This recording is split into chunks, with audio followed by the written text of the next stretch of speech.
Chapter 1963. However, Xianxia subconsciously felt that it was not possible. Because the living fossils and old coffins of the Eastern Empire were all people of the same generation as her. Back then, in order to establish the Eastern Empire, they fought side by side with her. Their relationship was very deep. It was impossible for them to destroy her magic weapon and kill her disciples. In order to transcend, she cut off her ties with the mortal world and cut off her relationship with the Purple Marquis Mansion. This was not a pretense but a real break. It was acceptable for these old coffins of the Eastern Empire to kill them. Too many years had passed and the bloodline was already very thin. Saint Qianma was not willing to take revenge for these bloodline descendants at all. In addition to her roots in her family, there were more than thousands of such families like the Purple Marquis Mansion. Today one was injured and she went to save him. Tomorrow one was obsessed with cultivation and she went to guide him to resolve it. The day after tomorrow another one was killed and she went to take revenge. How could she have the time to cultivate? How could she have the energy to pursue the supreme realm? Moreover, she had heard a little about what the Purple Marquis did. He was fierce and domineering, killing loyal people and bullying his colleagues. He had already betrayed her original intention and philosophy when she established the clan. The reason why the Eastern Imperial family killed him was because the Purple Marquis was dishonest. He set off a bloody storm, causing the people to suffer and the people to live in misery. To put it bluntly, even if the Eastern Imperial family did not do it, Saint Qianma herself wanted to clean up the clan. This time she sent Hua Xiangrong and Su Xiaotang to the Purple Marquis Mansion to bring them to the sect to cultivate. In fact, she wanted to take the opportunity to teach them a lesson and let them focus on the overall situation, be loyal to the royal family and not bring chaos to the empire. But the relationship between master and disciple was different. It had already surpassed the thin blood relationship. Moreover, her disciples and students were also the practitioners and executors of her ideals. In Saint Qianma's view, those old farts of the Eastern Imperial family would definitely not do anything to her disciples. Even if the situation was urgent and they had no choice but to do it, they would come to her sect and explain the whole story to avoid any conflicts. Or a battle formation? Xianxia added in her heart. The battle formation gathered the strength of all living beings and billions of soldiers. It was like gathering sand into a tower, gathering armpits into a fur coat, and trickling streams into a great river. Moreover, in recent years, in order to resist the interference of the sects, the knowledge of battle formations in the mortal empires was also improving and evolving. Unfortunately, his lifespan is too long, and the rules of the Great Way are too condensed and entangled with the origin, which conflicts with the wood cultivation method of our Luoying sect. Otherwise, if he can join our Luoying sect as an elder or a hall leader, wouldn't he be a rare talent? Wouldn't it make our Luoying sect even more powerful? Hearing this, Hua Xiangrong also couldn't help but interrupt. Master, it's my fault that I didn't tell you clearly because I was in a panic after the shocking battle. Jiang Xiqing is extremely young, and I'm afraid his lifespan is less than 100 years, or even less than 50 years old. Moreover, he's only in the nascent soul realm, but he has the strength to fight against a saint of the void return realm. What? This time, Xianxia turned pale with fright and her body sank down. The porcelain-like ground was suppressed until fine cracks appeared on it, and the whole mountain trembled slightly and sank 100 meters. Master. Hua Xiangrong was shocked and her face turned pale. Xianxia had always been calm and steady and her heart was always calm. However, she couldn't even stabilize her body at this moment, and the rules were in disorder, cracking the ground and suppressing the mountain. Could be seen how unstable her mind was. How can there be such a person in the world? A nascent soul realm cultivator who is less than 100 years old can actually suppress a soul formation realm cultivator, and his strength is close to that of the void return realm and even a saint. This is simply a rare peerless genius. Xianxia sighed and couldn't believe it. She waved her hand and said, "Give me all of Jiang Xiqing's battle records." During this time she had been in seclusion, so she didn't know anything about what happened in the outside world. However, the Luoying sect was a peerless sect, and its intelligence system was so huge and terrifying that there was nothing it didn't know. She waved her hand. Yes, Senior Qianma. The Knowledge Hall, which was in charge of intelligence in the sect, responded, and a shining jade slip flew out from the depths of the hall. In the blink of an eye, it appeared in front of Xianxia. She pointed at the jade slip calmly. Brilliant light blossomed from the communication jade slip. Lines of words and lifelike images appeared in front of the woman.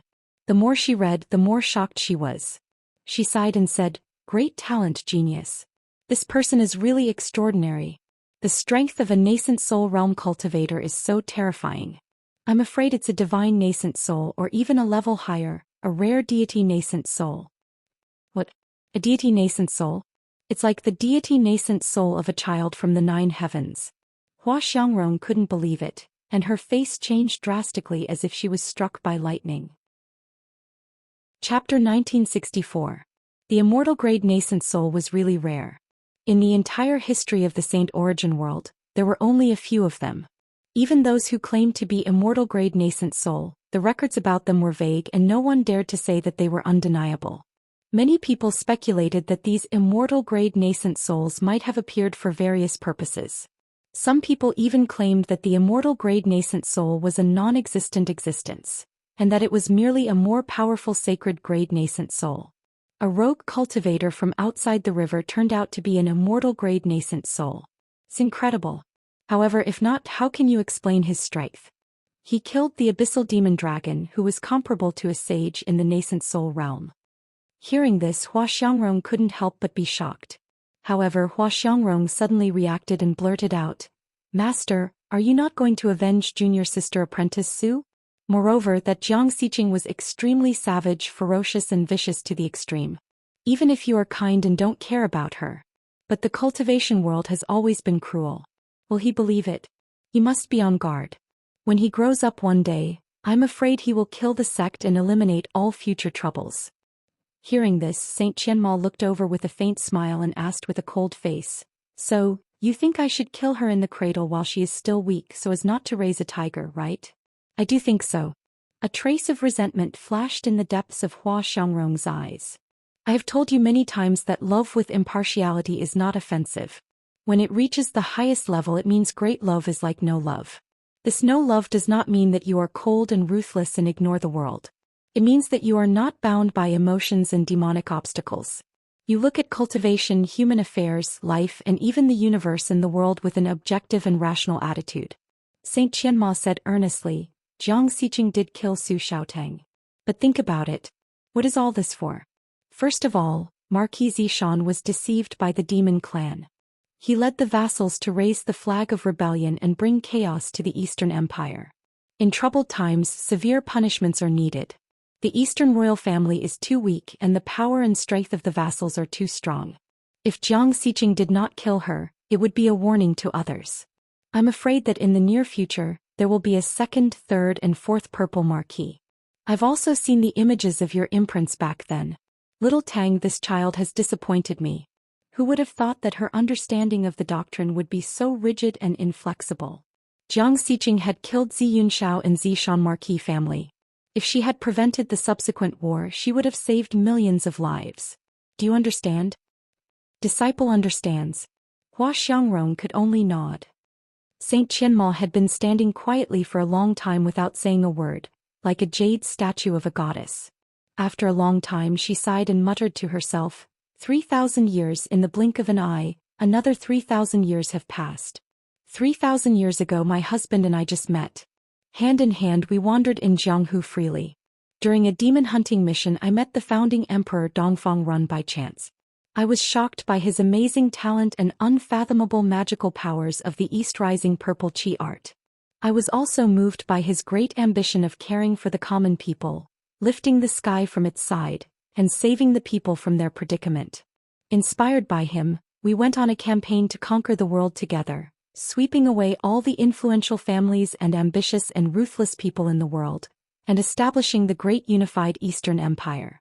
A kind smile appeared at the corner of her mouth.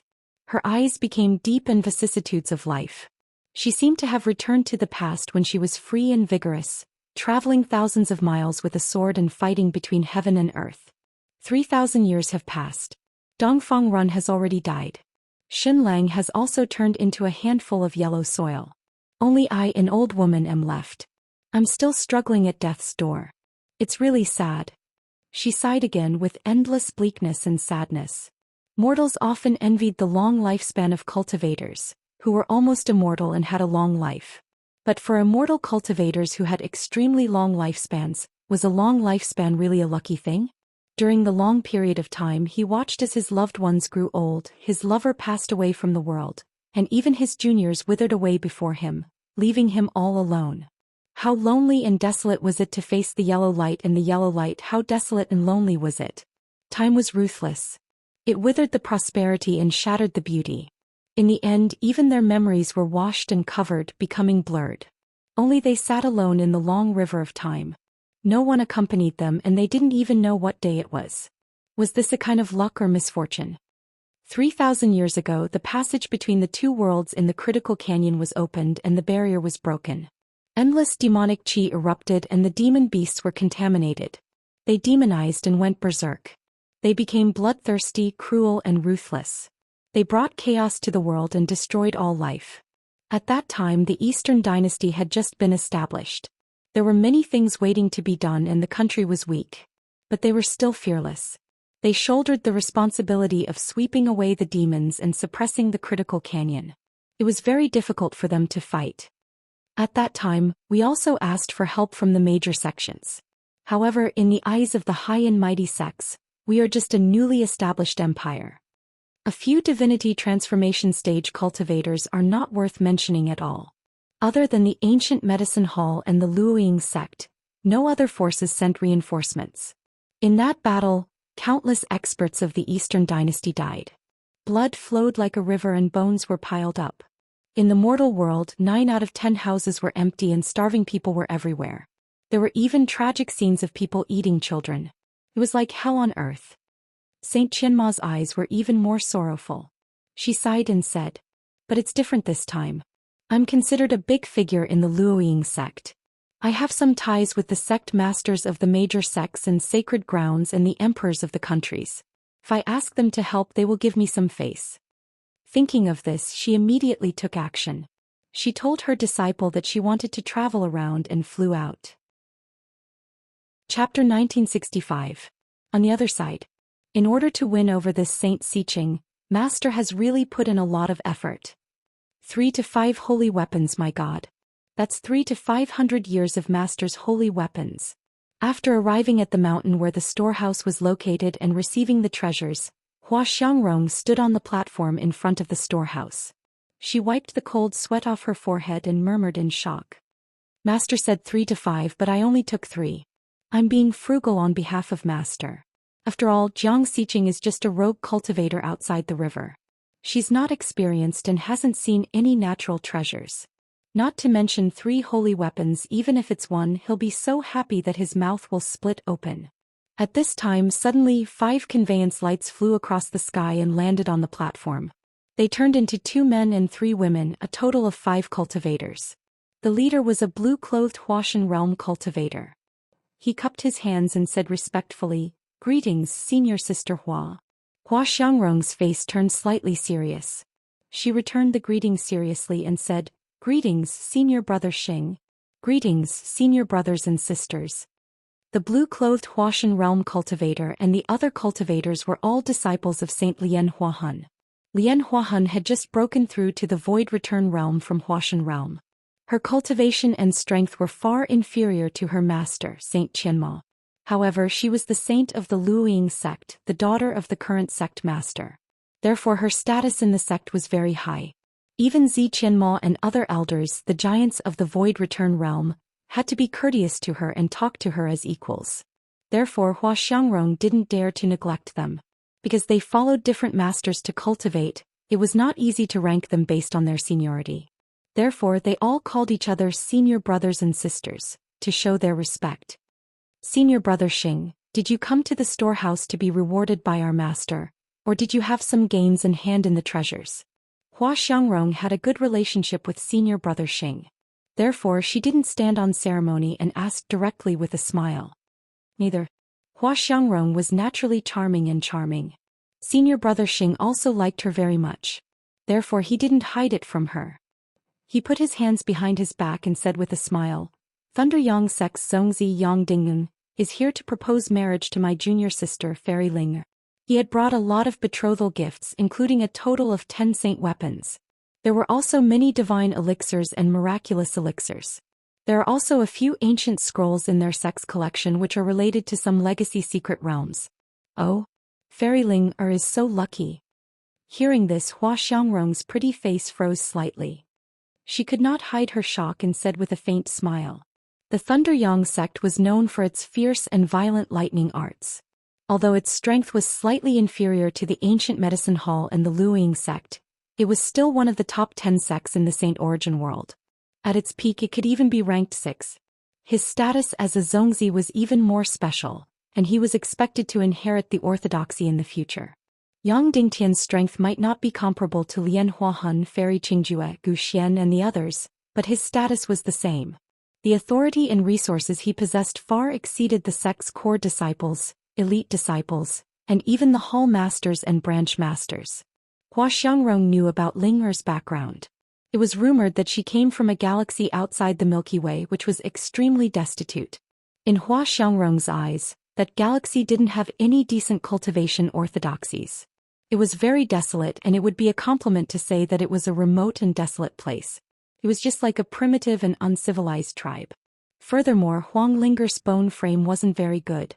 Although she had the second wood spirit root, it wasn't considered a saint-grade bone frame and could only be considered as a 9th grade. Therefore Hua Xiangrong's heart was rather sour. She was much stronger than Huang Ling'er in all aspects, but she didn't have such a good partner. Haha, our family's Huang Ling'er isn't bad either. At the side, a rather mischievous young cultivator laughed and said, Ren Fengliu's latest 100-flower spectrum has been released. Junior sister Ling'er is ranked 3rd in the 100-flower spectrum this time. She is only 2nd to Zhou Xian and Fairy Qingjue. Little brat. Ren Fengliu is extremely bored. Instead of cultivating, he spends all his time wandering among the flowers, full of cosmetics. He is the most lascivious man in the world since ancient times. What kind of 100-flower spectrum, 10 beauties painting? If Senior Lian finds out, I'm afraid she will beat you up. Hua Xiangrong pointed her finger at the young cultivator's forehead and said coquettishly. Ren Fengliu was also a famous eccentric in the Saint Origin world. His cultivation was not bad and his strength was unfathomable. He had been in the God Transformation realm for many years and even reached the Sage realm. However, this person had no interest in cultivation. He was carefree and unrestrained, lazy and carefree. Every day he would travel around and enjoy the scenery. What he liked most was to admire beautiful women, collect the images of beautiful women and comment on their rankings. He would make jade slips such as 100-flower spectrum and 10 beauties painting, and sell them everywhere. In fact, the income from selling jade slips was not worth mentioning for a powerful figure like him. Of course, he did this kind of thing not for profit but purely because of his interest. However, it had to be said that Ren Fengliu's aesthetic standard was indeed not bad, and his taste was very sharp. His evaluations of the 100-flower spectrum and 10 beauties painting were very high in the major sections. There were even many male cultivators who would use this as an important reference when looking for a Dao companion. It was truly following the picture to find a good horse. Presumably, Yang Dingtian had seen Huang Ling'er's image on the 100-flower spectrum, and was moved to propose marriage. In the early years, some female cultivators even bribed Ren Fengliu with natural treasures in order to find a good husband. However, not only did Ren Fengliu reject them, he even used the 100-flower spectrum to publicize their names and gave vicious comments, causing these female cultivators to be so ashamed that they wanted to die. However, Ren Fengliu was so ruthless and selfless that it made the rankings of the 100-flower spectrum and the 10 beauties painting even more authoritative and credible. There were even more admirers. I just take a look occasionally. That young cultivator scratched his head and laughed. At this moment, senior brother Xing's brows were tightly knitted as he softly sighed and said, This 100-flower spectrum is also harmful. Senior, why do you say so? Hua Xiangrong asked. Once she is on the list, her attitude immediately changes. Senior Xing smiled bitterly and shook his head. Junior Ling, you have seen senior sister before. She was originally modest and low-key, kind to others, and could even be said to resign herself to adversity. But after she was on the list, she actually rejected Yang Dingtian's proposal and even threatened to kill herself. Isn't this making things difficult for Master? Senior Xing was just short of saying, I gave her face but she didn't want it. Hua Xiangrong was also very puzzled and said, yes, I really don't know what is going on with Huang Linger. Not to mention that Yang Dingtian is more than enough to match her. Even if he is an ordinary disciple, she shouldn't disobey the Saint Lady's decision of marriage. The Saint Lady brought her from a desolate place to the Saint Origin world. What kind of grace is this? I think Master dotes on her too much. If he punished her a few times according to the sect rules, she would know the pain. Let's see if she still dares to say no. That's right. Back then the Saint Lady received help from Yang Dingtian's father and owes him a huge favor. That slut with the surname Huang doesn't know the immensity of heaven and earth. If she were to reject this marriage, wouldn't she be looking for trouble for Master? She is not sensible at all. She deserves to be killed. The other 3 female cultivators under Lian Huahan mocked and spoke viciously. Chapter 1966. Hua Xiangrong smiled but didn't say anything. In fact, they were jealous, insanely jealous. Although the Luoying sect's motto was to love with impartiality and non-aggression, all things were equal. But it was extremely rare to see someone like Saint Qianma who practiced it so deeply. Many disciples were just saying it, but they still had a deep prejudice against the sect in their hearts. They paid attention to bloodline and origin. When they met the strong, they would belittle themselves. When they met the weak, they would despise them. In the eyes of these female cultivators, Huang Linger was an extragalactic cultivator from the wild original star field and wasn't worthy of Yang Dingtian. However, these things didn't have much to do with her. After listening to them, she cupped her fist and bid farewell. Court disciples like Hua Xiangrong all had their own mountains and a few palaces as their training grounds. After taking the 3 sacred weapons, Hua Xiangrong still had to prepare for the trip to the Eastern Empire, such as selecting the disciples who would accompany her. Therefore she didn't delay too much. Instead, she immediately used the escape technique and returned to her own training ground. From afar she saw a female cultivator standing at the entrance of the training ground, motionless. Her figure was graceful and exquisite. Although she was wrapped in the loose core disciple robe, it still couldn't hide her graceful figure. Moreover, her facial features were delicate and pretty. Her beautiful face, without any makeup, was as clear and lustrous as ice jade. Her pair of clear and beautiful eyes were as bright as gems. Her simple hair bun was inserted with a jasper hairpin, and her neck was slender and snowy. It's Huang Linger. Why did you come to my training ground? Although Hua Xiangrong didn't have a deep relationship with Huang Linger was too beautiful and had a good reputation.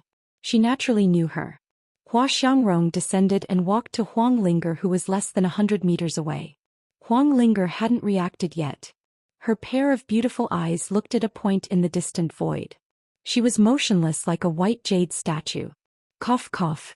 I didn't know that Fairy Ling would come to my humble home. Please excuse me for not welcoming you. Hua Xiangrong coughed lightly and wanted to laugh. Huang Linger had a kind of infatuation. She was pure and natural and was very cute. It was like a deer in the forest, harmless to humans and animals. It could even be said that it lacked the vigilance that a cultivator should have. If Lian Huahan had not protected her well, she would have died many times over. She was kind to others, did not fight or snatch, and was indifferent to others. She was weak and pitiful, making others unable to help but feel a desire to protect her. Even though they were both women, Hua Xiangrong could not bring herself to hate her. Huang Linger was so scared that her whole body quivered and she came back to her senses. Seeing clearly that it was Hua Xiangrong, Huang Linger took light steps forward, curtsied and respectfully said, Junior Martial Sister Huang Linger greets Senior Martial Sister Hua. I hope that Senior Sister will forgive me for my impoliteness for visiting so suddenly. She was beautiful to begin with, and the higher her cultivation, the stronger the natural aura on her body. Moreover, she often accompanied Saintess Lian Huahan by her side. After being carefully trained by Lian Huahan, her every move was graceful, beautiful, and natural. He was simply like a rare treasure. Ling, you don't have to be so formal. We are all disciples of the Luoying sect. We are of the same breath and branch and we support each other as close as brothers. Hua Xiangrong smiled and asked, Why are you looking for me? With a burst of intoxicating fragrance, Huang Linger walked to Hua Xiangrong, reached out her slender hand and grabbed Hua Xiangrong's sleeve, which was as white as translucent mutton fat jade. She raised her pretty face slightly, and her clear eyes were full of sadness and expectation. She asked in a charming voice, "Senior Martial Sister Hua, your status in the sect is far higher than mine. I want to ask you for a favor. Can you help me read the image of Saint Xiqing's brand?" The battle between Jiang Tian and the demonic dragon in the abyss was famous on the continent and shocked the world. Many sect masters of holy clans held him in high esteem, saying that he was the first person below the Saint of Void Return, and unparalleled fighting power, with the strength of a Saint of Void Return. They were not stingy with their praise. However, the specific battle image was classified as top-secret information by each sect. Without a certain status and identity, one was not qualified to read it at all. Junior Martial Sister, do you want to see this person's cultivation method and fighting style? Hua Xiangrong smiled slightly. Huang Linger nodded. Hua Xiangrong said, "That's right. This person's fighting power is indeed extraordinary. His physical body is strong and his magic power is unpredictable. Watching his battle image is of great benefit to our cultivation and the improvement of our fighting awareness." Although she did not like Jiang Tian's overbearing style, she had to admit that Jiang Tian's strength was indeed terrible. She could not help sighing with emotion. Master's right. All creatures are equal. Even a muddy pond can turn into a dragon's pond, and a carp can leap over the dragon's gate. Who would have thought that he, a rogue cultivator from the Black Sunstar region, has a foundation, talent, cultivation method and fighting power that are far superior to us, the natives of the continent? He Sage Xiqing, is he from the Black Sunstar region? The speaker did not mean it, but the listener took it seriously. Huang Linger trembled as if she had been struck by lightning. She grabbed Hua Xiangrong's sleeves tightly to prevent herself from falling to the ground. Junior Martial Sister Ling, what's wrong with you? Hua Xiangrong looked over in surprise. Huang Linger's face was filled with sorrow and despair. 2 streams of tears rolled down her snow-white cheeks. With a swoosh, they dripped onto the jade-like enamel floor, sparkling and translucent like morning dew. "It's not him. It's not him after all," Huang Linger murmured in her heart. Her mind was in a mess. Since that day when she was patrolling the territory of Mars, she was taken away from the solar system by her master, who had traveled the universe. After arriving in the Saint Origin world, she had been missing her hometown, her family, friends, and Jiangtian all the time. Those grasses and trees, the streets of the city, the magnificent mountains and rivers, and the more profound things behind the mountains and rivers were hundreds of millions of light-years away from her. They seemed to be separated by a vast galaxy of light-years that could never be crossed. On the Saint Origin world, the spiritual chi was more abundant, like a waterfall. The Dharma was more condensed and the Great Way was more tenacious. It could even be said that this land was more vast and magnificent. However, in Huang Linger's mind, she was like a creature that had lost the traction of the earth and gravity, floating in the universe. A creature that was as small as a speck of dust. In the past few years, she begged Lian Huahan again and again to let her go. She cried, knelt, and even tried to commit suicide by exploding her Yuaning. In the past few years, she was always worried about what would happen to the Earth under the invasion of the Big Dipper Demon Clan, and whether the human race on Earth would be extinct. She also did not know the result of Jiang Tian's expedition to the Immortal Ruins, or whether he would die in that strange world. In the Luoying sect, she seemed to be free, but in fact she was like a prisoner living a life worse than death. Life you must live. No matter how difficult it is, you must live. As long as there's a glimmer of hope that Jiang Tian is still alive in this world, I can't die. She kept telling herself and encouraging herself. Since Jiang Tian was an immortal cultivator, he would definitely reach the central galaxy one day. According to her calculations, the Saint Origin world was also the path that Jiang Tian had to take to reach the central galaxy. She had to wait for him. Chapter 1967. Every time a cultivator from beyond the galaxy rose, Huang Linger would inquire about them carefully. In particular, the rise of Jiang Xiqing this time gave Huang Linger a glimmer of hope that she had never had before. Like telepathy, an inexplicable intuition told her that Jiang Tian was Jiang Xiqing. However, she didn't expect that she would be disappointed. Since Saint Xiqing came from the Black Sunstar area, she naturally couldn't be Jiang Tian. Besides, although Jiang Tian was talented, he couldn't have broken through so quickly and reached the Void Return realm or the power of a sage in just a few years. The most important thing was that her master also said that if a sage of Void Return Realm wanted to cross the Sea of Stars, he would need a secret space treasure to cross the Sea of Stars in a few years. According to Lian Huahuan's observation, the cultivation civilization in the entire Milky Way didn't have the method and materials to refine a secret space treasure. The method could be made quickly, but the materials couldn't be made quickly. Jiang Tian couldn't have a secret space treasure in a short time. Alas, I was too wishful thinking. When Jiang Tian becomes a sage of void return and comes to this world, maybe my life will be exhausted and I will become an old woman with wrinkled skin and a crane head with shaking teeth. I can even say that I have already died and turned into a few dry bones and a slope of yellow soil. Huang Linger was out of her wits. She staggered away and forgot to say goodbye to Hua Xiangrong. What a weirdo. Could it be that Huang Linger and Jiang Xiqing know each other? Looking at Huang Linger's receding figure, Hua Xiangrong was suspicious and let her imagination run wild. But that's not right. The Black Sun Star area and the Milky Way galaxy are separated by countless galaxies in the Sea of Stars. Their cultivation is not high, and the key is that they don't have a secret space treasure.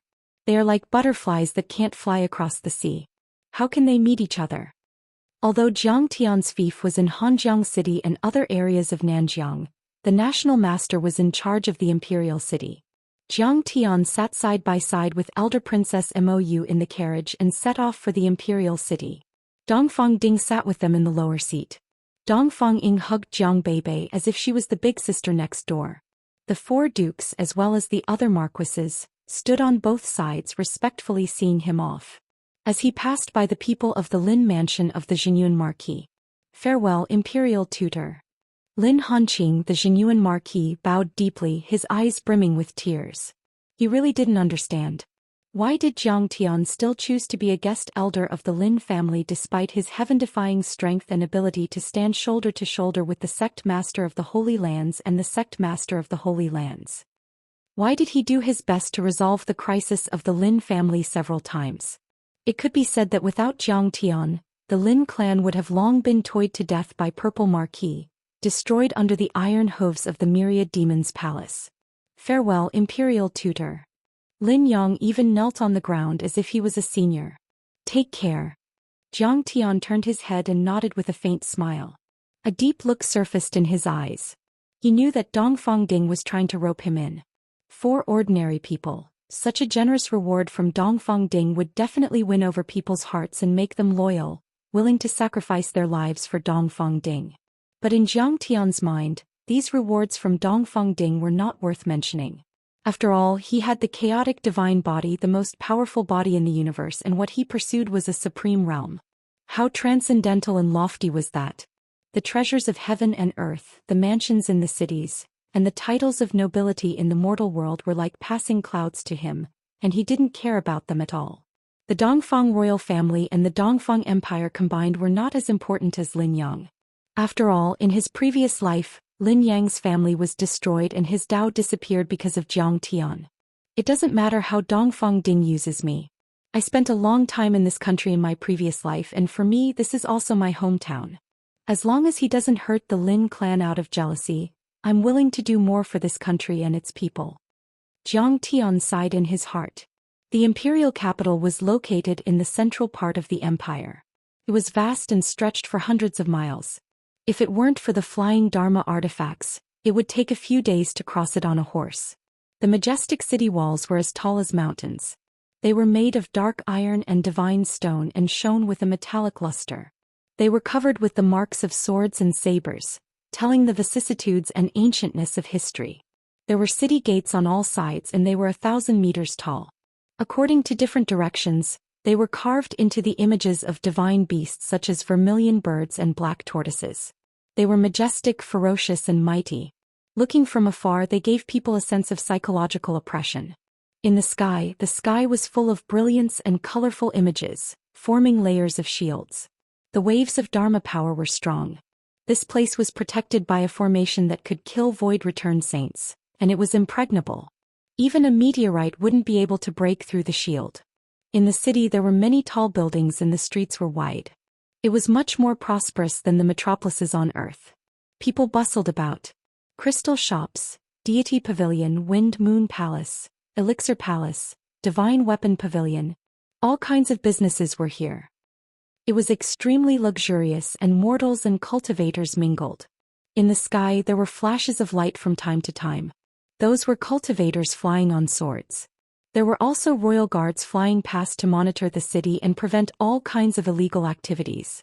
In the sky and on the ground people came and went. Half of the people in the sky were cultivators. In such a place no one dared to be rash. They might accidentally knock down a descendant of a feudal lord. If they were unlucky, they might directly step on the foot of a big shot of the royal family. There were even elders of the sacred grounds here. Although the royal family was wary of the alliance between feudal lords and hidden sects, they were also good at learning from the hidden sects and asking them to teach their descendants. A large river flowed through the imperial city like a jade belt. The river water was so clear that one could see the bottom at a glance. The fish in the water seemed to be floating in the air without anything to rely on. The green water plants were also lush and cute. The water surface was as calm as a mirror, reflecting the blue sky and white clouds. There were shadows of people in the palace. Huge basin-sized hibiscus flowers were blooming and white cranes rose and fell. Along the two sides of the river, there were bustling mansions from time to time. The halls were continuous and the light of treasures flickered. Furthermore, he had set up a spirit-gathering formation. Streams of invisible spirit qi came from all directions like tentacles. The Kanglin River was the most important river in the imperial capital. There were several high-grade spirit springs in it. Mortals often drank from it and their lifespan could be doubled. This river was also controlled by the imperial capital and was heavily guarded. The royal family, feudal lords, and ministers liked to set up their mansions on the two sides of the river. They rushed like ducks wanting to occupy the land. It could even be said that only those powerful feudal lords and ministers had the opportunity to build mansions here. Ordinary people might not have the opportunity. Among the mansions, the one with the best location, the widest area, the densest spirit qi, and the most exquisite and unique building was the overlooking river mansion. It used to be the Crown Prince Mansion and now it was the Grand Preceptor Mansion. Today, under the eyes of thousands, the Grand Preceptor Mansion finally welcomed its new master. Although a lot of red tape was avoided, Jiang Tian still felt tired and cumbersome when he met the Emperor Eastern Lu and other important members of the royal family. Accompanied by Crown Prince Dongfang Ding, he took the carriage to the overlooking river mansion. As soon as Jiang Tian got out of the carriage, he felt a familiar breath. Chapter 1968. Jiang Tian shook his sleeves slightly, looked at Crown Prince Dongfang Ding and said with a smile, "Hua Xiangrong is here. I wonder if your highness would condescend to meet her?" "He's here so soon?" Dongfang Ding's face changed dramatically, and the void around him suddenly blurred. That was the reason why the fluctuating Taoist heart caused the law to become unstable and interfered with the real space. "Well, Dongfang Ding, you're a genius. The law you've condensed and controlled is of a high level. Since you can easily interfere with the space, it must be at least the 9th level, if not the divine level." Jiang Tian looked calm, but he was amazed in his heart. The Luoying sect is a famous and orthodox sect on the continent, with a noble status and great influence. Of course I have to meet them.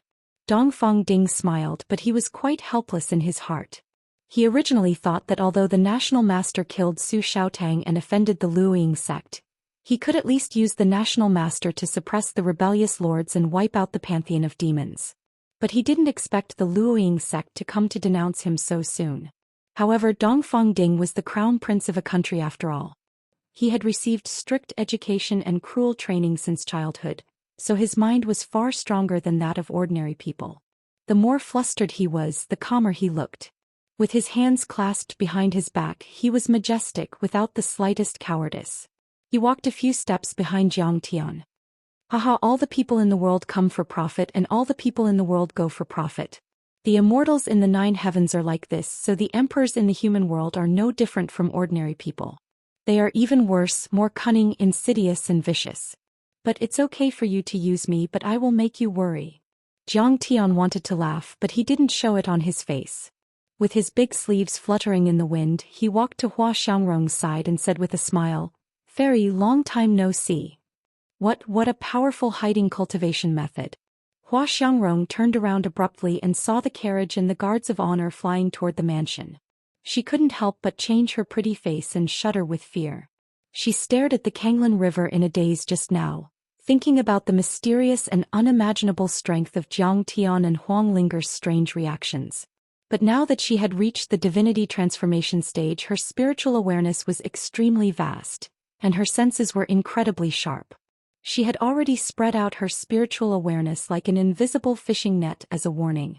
It could be said that within a radius of a few dozen miles from the clouds in the sky, the primordial qi in the air, the laws and great Tao in the world, to the grass and trees swaying in the wind, the insects and birds crawling and flying, nothing could escape her senses.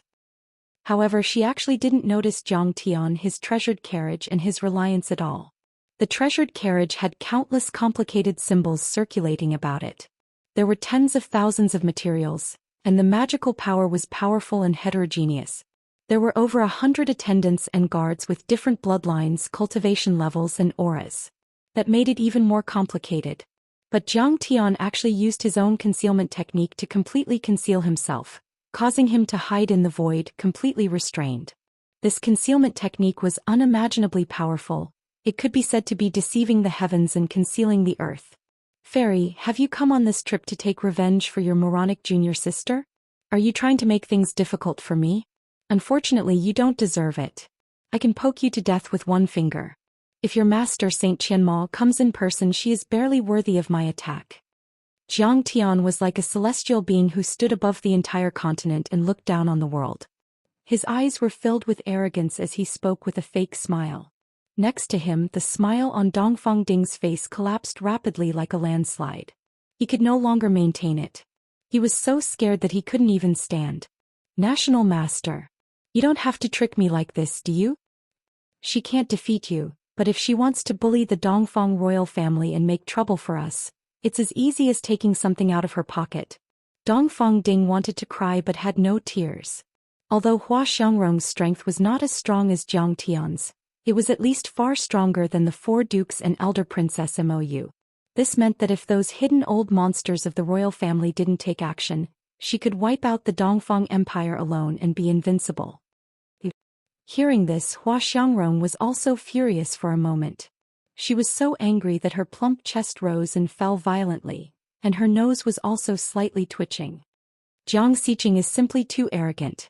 It's fine that she doesn't take me seriously, but she even disrespects my master. The cultivators who came with him were even more flabbergasted. They had long heard that Jiang Tian was domineering and arrogant, and they had made all kinds of mental preparation and construction, but they didn't expect Jiang Tian to be so domineering. However, thinking of her master's terrible evaluation of Jiang Tian, Hua Xiangrong also forced herself to calm down, bent her knees and saluted lightly. I'm not seeking revenge or provocation. That Su Xiaotang is really stupid and violated the ancestral teachings of our sect, so she was killed by Saint Xiqing. She deserved it. She spoke softly like a gentle breeze and drizzle, giving a comfortable feeling like a spring breeze, and her attitude was very modest. Seeing that Jiang Tian's expression seemed to be eased, Hua Xiangrong's attitude became more humble and she said softly, My master Saint Qianma, learn that you are noble and upright. You killed Marquis Purple Robe, quelled the rebellion of the empire and protected the people. Killing Su Xiaotang upholds the doctrine of the Luoying sect, and also upholds the reputation of my master and the integrity of the sect. Therefore not only does she not blame you, but she is also very grateful. She specially sent 3 holy weapons and 10 holy elixirs to express her gratitude. She also congratulates you on becoming the national master of the empire. Noble character and unquestionable integrity, upright and outspoken, protecting the common people, 3 holy weapons, 10 holy elixirs to express her gratitude as a congratulatory gift. Next to them, Dongfang Ding was completely dumbfounded. He was no longer as handsome and extraordinary as he used to be. The air of an emperor had long since disappeared into thin air. He was like a 3-year-old kid who got a lot of candy and long-desired gifts during a festival. He was so excited that he trembled all over and his face was filled with boundless ecstasy. It was no exaggeration to say that his face was bursting out. This feeling was like riding a roller coaster, suddenly going straight to the 9th heaven to catch the moon, and suddenly falling straight to the 9th hell. It was too exciting. Then it would be impolite of me to refuse. Jiang Tian directly reached out with a smile. Don't change your face too quickly. Don't be so smooth and natural like two masks that you can change at will. Hua Xiangrong and other disciples of the Luoying sect were all stunned and couldn't believe it. When you see natural treasures and holy weapons, you change your attitude.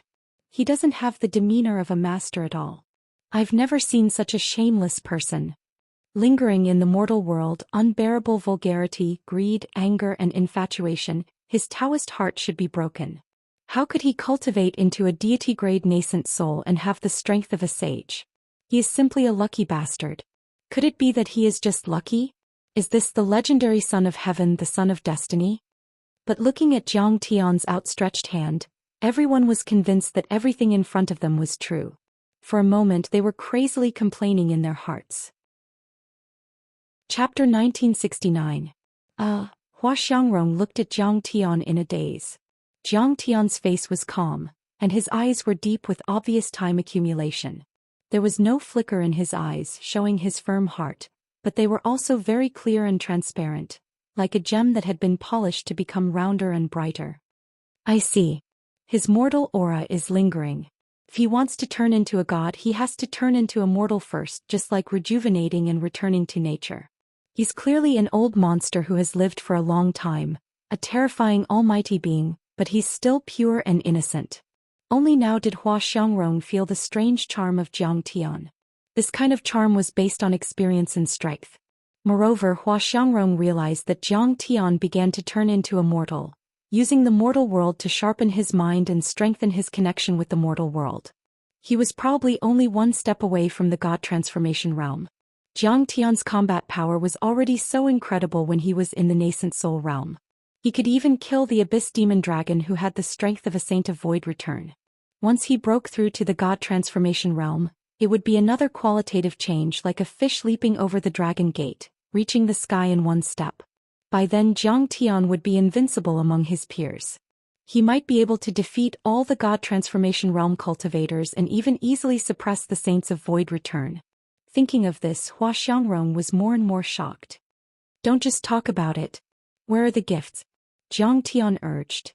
Sir, my sect is a holy sect and my master Saint Qianma is a person who keeps her promises. How can I go back on my words? Hua Xiangrong smiled slightly. After that she made a gesture with her fingers and her face was slightly red. She seemed to have used all her strength to take out 3 divine weapons and a bottle of elixir. Swish. Before the vast power of the 3 divine weapons spread out, Jiang Tian waved his hand and put the 3 divine weapons and elixir into the sleeve of his wide robe. Is this the legendary heaven and earth in the sleeve? Creating a cave. He's too strong. He erased the imprint with just a flick of his finger and left behind his own spiritual imprint. Hua Xiangrong and others were shocked again, and there was a storm in their hearts. They admired Jiang Tian to the extreme. The numinous treasure already had its own consciousness. He had to refine it several times and merge it with his soul before he could reach the level of being one with it. Only then would he be able to manipulate it as he wished. Not to mention a saint weapon that was several levels higher. In order to ensure the safety of sending the 3 divine weapons to Jiang Tian, not only did Saint Qianma's divine sense brand remain in the divine weapons, but before they set off, Hua Xiangrong also spent half a month to refine her divine sense brand in the weapons. This was like adding a few unbreakable password locks, but Jiang Tian actually erased the imprint with a raise of his hand and opened the password lock. This was simply like the help of God, unbelievable.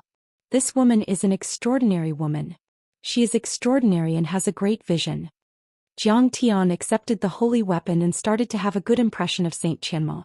Unlike Su Xiaotang and others who only took the doctrines of the Luoying sect as a mantra, Saint Qianma sincerely practiced those doctrines that seemed to be open and aboveboard but also seemed to be too big to be proper. She did not discount the doctrines. In every organization and every civilization, there were some mainstays to maintain order and ensure the healthy operation of the body. Saint Qianma's vision had long surpassed the small families, countries and even the hidden sections. She was fighting for this continent. However, Jiang Tian would not think too much.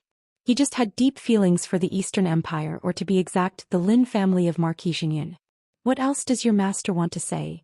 Jiang Tian looked at Hua Xiangrong. My master hopes to join forces with you to suppress the pantheon of demons. Hua Xiangrong said concisely. Crown Prince Dongfang Ding was overjoyed when he heard this.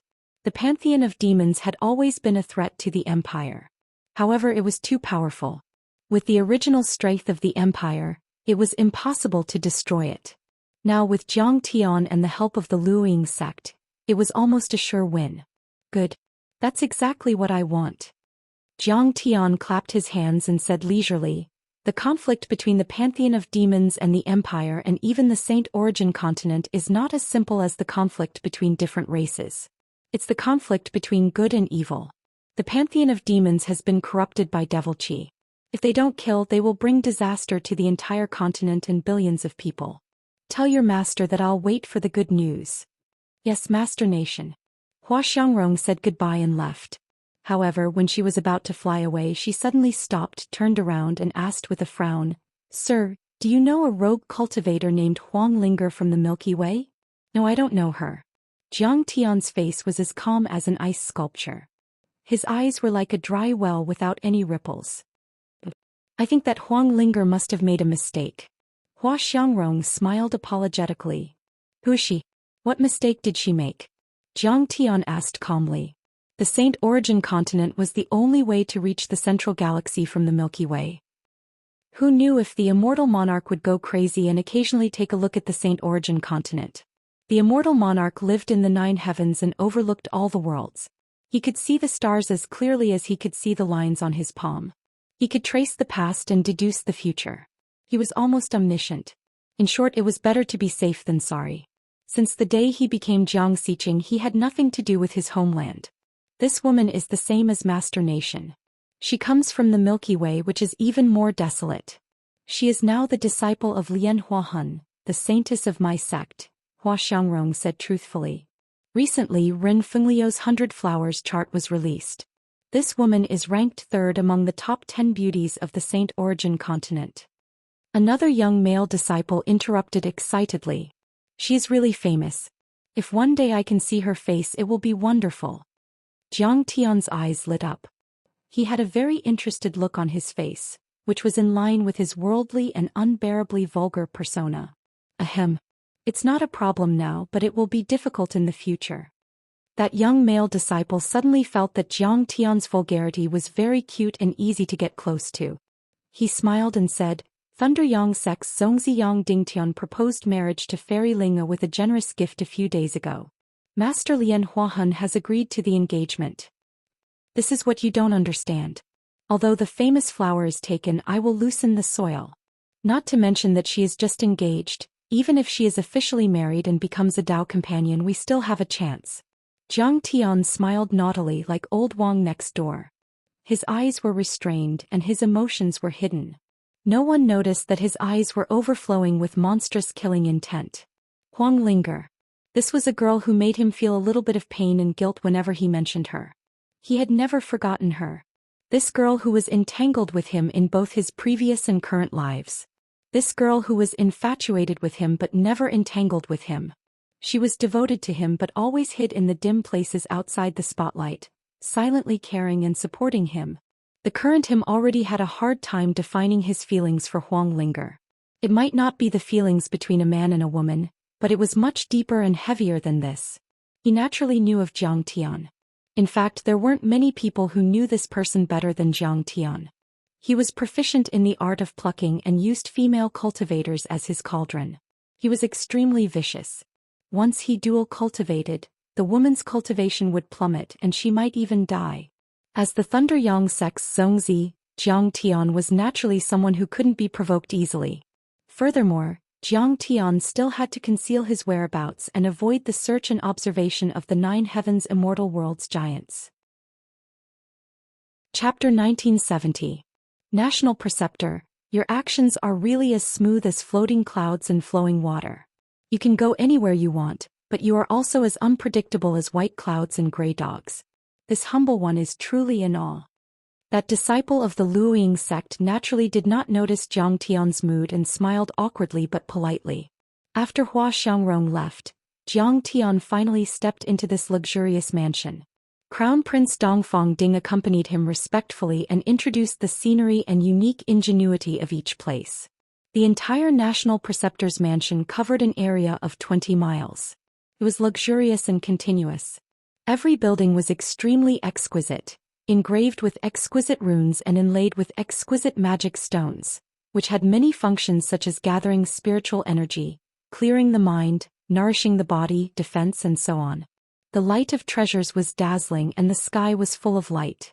Clouds were rising, and the dense spiritual qi was like a celestial palace descending to the human world. Stepping into it, people would feel refreshed and energetic. Everywhere in the garden, there were winding corridors connected to each other. Rockery and strange rocks were arranged in a picturesque manner. Clear and bright lakes were like gemstones. Ancient peach trees that were thousands of years old were planted in the surroundings. Vines as thick as an arm snaked around and orchids swayed gently in the wind. Streams flowed over the clean stones like jade belts. A few palace maids were frolicking by the side of the stream, letting out waves of bell-like laughter. Under the sunlight, their fair and tender feet reflected a dazzling light like white jade. Seeing Jiang Tian and the crown prince passing by, they hurried ashore, stood respectfully with hands behind their backs and said with fear and uneasiness, "Greetings, National Preceptor, Crown Prince. These palace maids are carefully selected from all over the country by my subordinates. They are not only young and beautiful but also have vital yin. If you cultivate with them by plucking them, you can balance yin and yang and strengthen your foundation. They are specially presented by me to you. Come greet the National Preceptor." After the disciples of the Luoying sect left, Dongfang Ding regained his usual temperament and confidence, and introduced them with joy. These palace maids were either cute, witty, or charming. They were in their budding years and were at the most beautiful, natural, and clean age for women. Moreover, they all had extraordinary physiques, with smooth skin and jade bones, and exuded an ecstatic natural fragrance. Greetings, National Preceptor. I am Chunha. Greetings, National Preceptor. I am Cherry. Your servant is Jade Rabbit. This servant is Soft Fragrance. Hearing Dongfang Ding's words, these palace maids all curtsied and stepped forward to greet him. Some of them blushed, feeling extremely embarrassed and bashful. Some of them raised their eyebrows and boldly gazed at Jiang Tian. Their gazes were fiery, like a beautiful rose in full bloom, ostentatious and charming. Some were as gentle as water, completely obedient, allowing Jiang Tian to do whatever he wanted. The crown prince is too considerate. Jiang Tian laughed and glanced at the group of women. He nodded slightly in appreciation, which was in line with his image of a person who was obsessed with pleasure. State Preceptor, it's not right for you to address me in such a manner. You are an otherworldly expert, the savior of the Eastern Empire, the pillar of the empire. I see you as my teacher, so I should greet you as a disciple. Dongfang Ding's tone was humble as if he was terrified. Ding, what's wrong with you? The state preceptor is an otherworldly expert, aloof from worldly affairs and doesn't get close to women. Aren't you disturbing his peace and dirtying his eyes by bringing these vulgar powders over? Right at this moment, a delicate shout that carried anger sounded out from the forest by the lake. The lake was clear and bright, covered in a riot of falling petals and a rain of flowers. On the shore were expanses of thousand-year-old peach trees that were extremely dense and covered in bright-colored dresses. The peach blossoms danced and the entire lake was covered in a layer of pink. Waves of fragrance drifted over and refreshed the mind. The sparkling and translucent rain of flowers sprinkled down like red clouds and pink mist, enveloping the lake. It was extremely beautiful as if it was a paradise. Of course, this wasn't the most important thing. The most striking thing was that there were over 10 beautiful young girls bathing in the lake. Their black hair was like a waterfall, their lotus-like arms were like mist and snow, and their translucent jade bodies flickered with an alluring luster. Compared to the rain of flowers that filled the sky, they were even more attractive. They were even more alluring and charming than the young girls that were washing their feet by the stream. Following this shout, the young girls were so scared that they all wrapped themselves in gauze and entered the peach forest. Following the small path, they fled in panic. Her graceful and alluring body was faintly discernible, unable to be blocked at all. It was extremely tempting. However, the beautiful scenery didn't last long and quickly disappeared. And Ding knows his wrongs. Dongfang Ding was so scared that his entire body trembled. "Mou, you really care too much. Who said I don't get close to women? I was planning to use these women to tempt my Tao heart and temper my consciousness. Crown Prince, you've done well. Corrode me to your heart's content. Jiang Tian, on the other hand, chuckled as he looked at Grand Princess Mou who had come through the forest. The Imperial Advisor is an expert who has achieved the Tao. His heart is like a mirror, like refined steel, clear and tough. Why would he need such a tempering? Grand Princess Mou's beautiful face was covered in frost. Her eyes were cold, as if she wanted to tell the whole world that she was unhappy. As for Dong Fengying, she followed behind him and stuck out her tongue at Jiang Tian, hinting that Jiang Tian had just gotten quite angry with the Grand Princess. Greetings, Grand Princess. Greetings, little princess. The palace maids were so scared that their faces turned pale and their delicate bodies trembled. All of them kept quiet out of fear and did not dare to breathe loudly. They were even more nervous than facing Jiang Tian and the Crown Prince. Look, you scared the children. Jiang Tian had a helpless look on his face as he waved his hand to dismiss the palace maids. Halt. However, Grand Princess Mou shouted coldly. Yes, sir. The group of palace maids were so scared that their delicate bodies trembled slightly. They were about to cry and were about to cry. Grand Princess Mou strolled over, her dignified gaze sweeping across the palace maids, and said coldly, Mr. Imperial Advisor is busy with state affairs and has a myriad of matters to attend to every day. Remember, no one is allowed to disturb Lord Imperial Advisor. If I find out which little hussy dares to charm the Imperial Advisor and delay the Empire's important matters, kill without mercy. Yes, sir. This servant will remember Grand Princess's orders. This time the palace maids were so scared that they immediately burst into tears. Mou was the Empire's female war god, the commander of the army, an existence that killed people like scything flax. In their hearts, that was simply too terrifying. What charm? It's just a bunch of children. Jiang Tian was rather helpless. That might not be the case. Lord Imperial Advisor's charm is extraordinary. These girls are in love for the first time, so it's inevitable that they would have improper thoughts. A meaningful smile appeared at the corner of Mou's mouth, as if he was proud of himself. I can't control you, Saint Xiqing, but can't I control these little girls? In the next moment, Grand Princess Mou's expression suddenly turned serious and she said, Lord Imperial Advisor, women are just a small matter. After this matter is over, I will personally help you choose a few stunning women, all of whom are at the nascent soul stage. And are we going to start now? Dong Fengying, who had always been calm, actually had a hint of nervousness on his face. He was asking Grand Princess Mou, but his gaze was fixed on Jiang Tian. There's no time to lose. Strike while the iron is hot. Jiang Tian's expression also became solemn and he said seriously, after the battle of the purple-robed marquis at this moment, the prestige of the country is unprecedentedly heavy. And once this opportunity is missed, then the vassals are likely to look for backers. Chapter 1971. Then I'll go to the Duke's mansion to pass the order. Princess Mou attached great importance to this matter and wanted to personally pass the order to the Duke's mansion. Every duke had set up a temporary mansion in the imperial capital. Moreover, 99% of them lived along the Kanglan River. This was a recognized land of spirit veins. How could the duke miss it? Of course, they also had real mansions in their fiefs.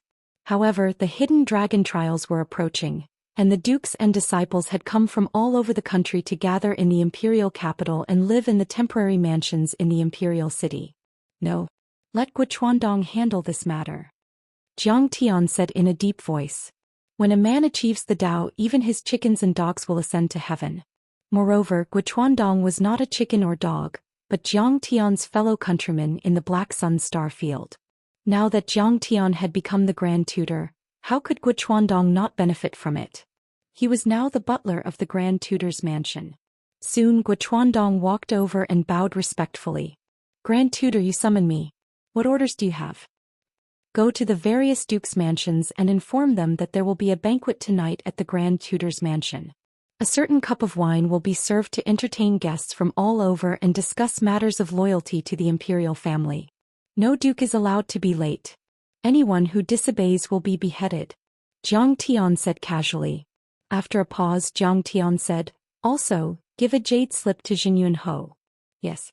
This jade slip was actually Jiang Tian's decision to change the fief system to a county system, and asked Xinyuan Ho to be prepared and cooperate fully.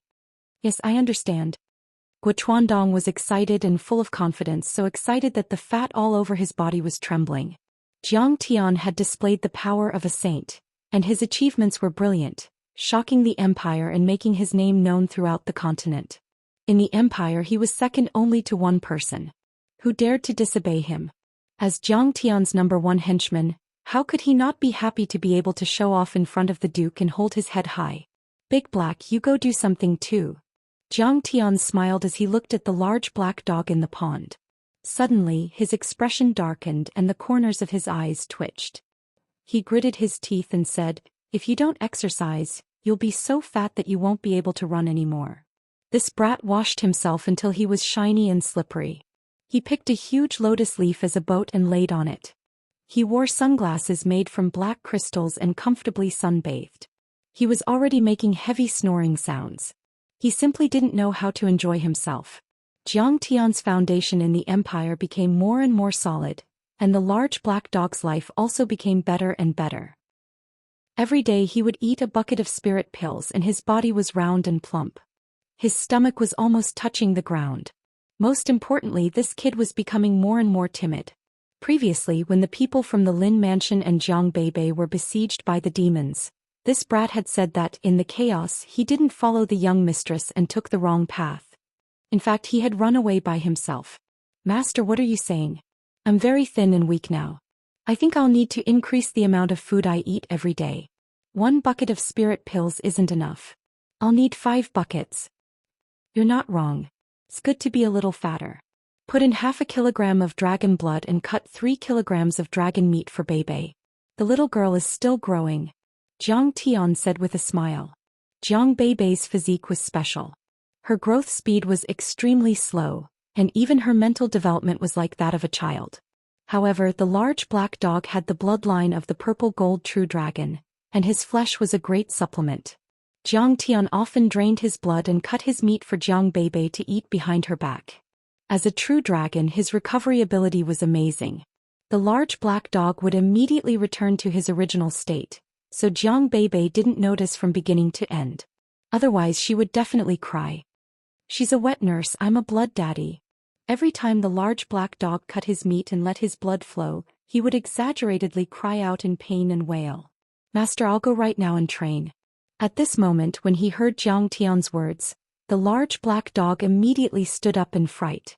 Then with a shake of his body he transformed into a young man with long arms and legs. He had prominent horns on his head, dark skin, cunning and lively eyes. He had long reached the nascent soul stage and could transform into a human. However, he was especially lazy and unwilling to use his magic power.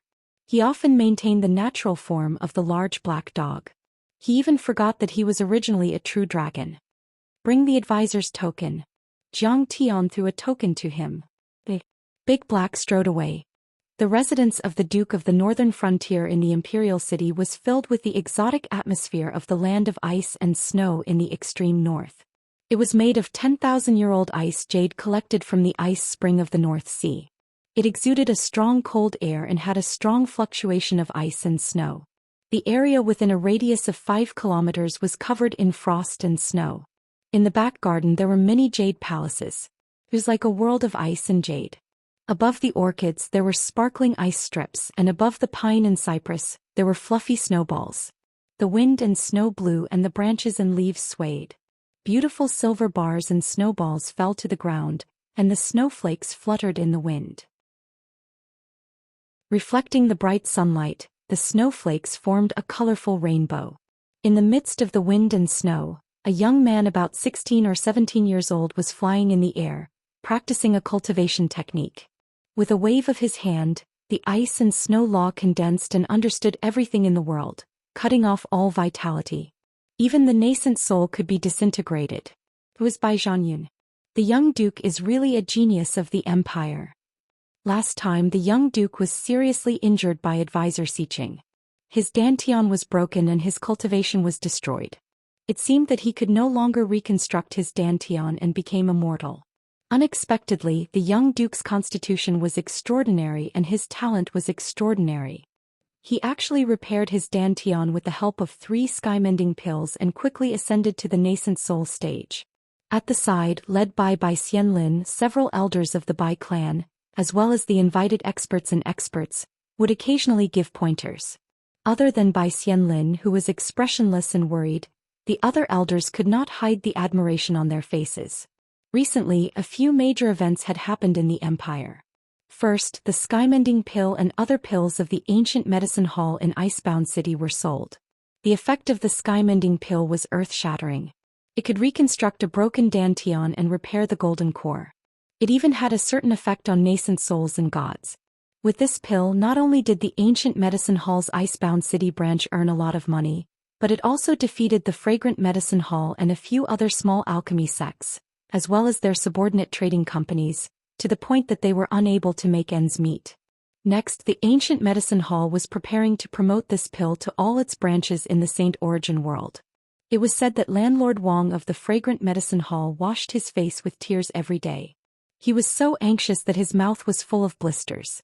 In the long run, he would definitely lose all his family business. He was looking for cooperation. He wanted to merge the fragrant medicine hall into a divine sect of a sacred ground and become an alchemy hall. In other words, the ancient medicine hall would acquire the entire fragrant medicine hall. Although Jiang Tian had told the ancient medicine hall to ban the Bai family, the ancient medicine hall had no intention of doing so. The ancient medicine hall had indeed terminated their cooperation with the Bai family. However, the Bai family was a duke family after all. They were rich in assets and had extensive connections. They had also bought the 3 sky-mending pills from other families and sections. After Bai Zhanyun took them, the effects were indeed shocking. He was overjoyed. After he had practiced a complete set of cultivation techniques, Bai Zhanyun landed on the ground and bowed respectfully and nervously. "Father, seniors, please give me some pointers." Aha, the young duke has reached the peak again and broken through to the nascent soul realm. This time, there is hope for him to take the first place in the hidden dragon trials. A soul formation expert said with a smile. He was very pleased with himself. That's right. The young duke's domineering and tyrannical strength is completely inherited from you. This time we have really brought honor to our ancestors. The glory of our Bai family can continue. The other instructors were also full of praise. However, there was no trace of joy on the Duke of the Northern Frontiers by Xianlin's chiseled face. Instead, he frowned and sighed worriedly. Ah, this kid has offended the imperial advisor. How can he take the first place? As long as he can keep his title and land, I will be satisfied. With the imperial advisor here, the one who will take the first place will definitely be that kid from the Lin family. It won't be his turn.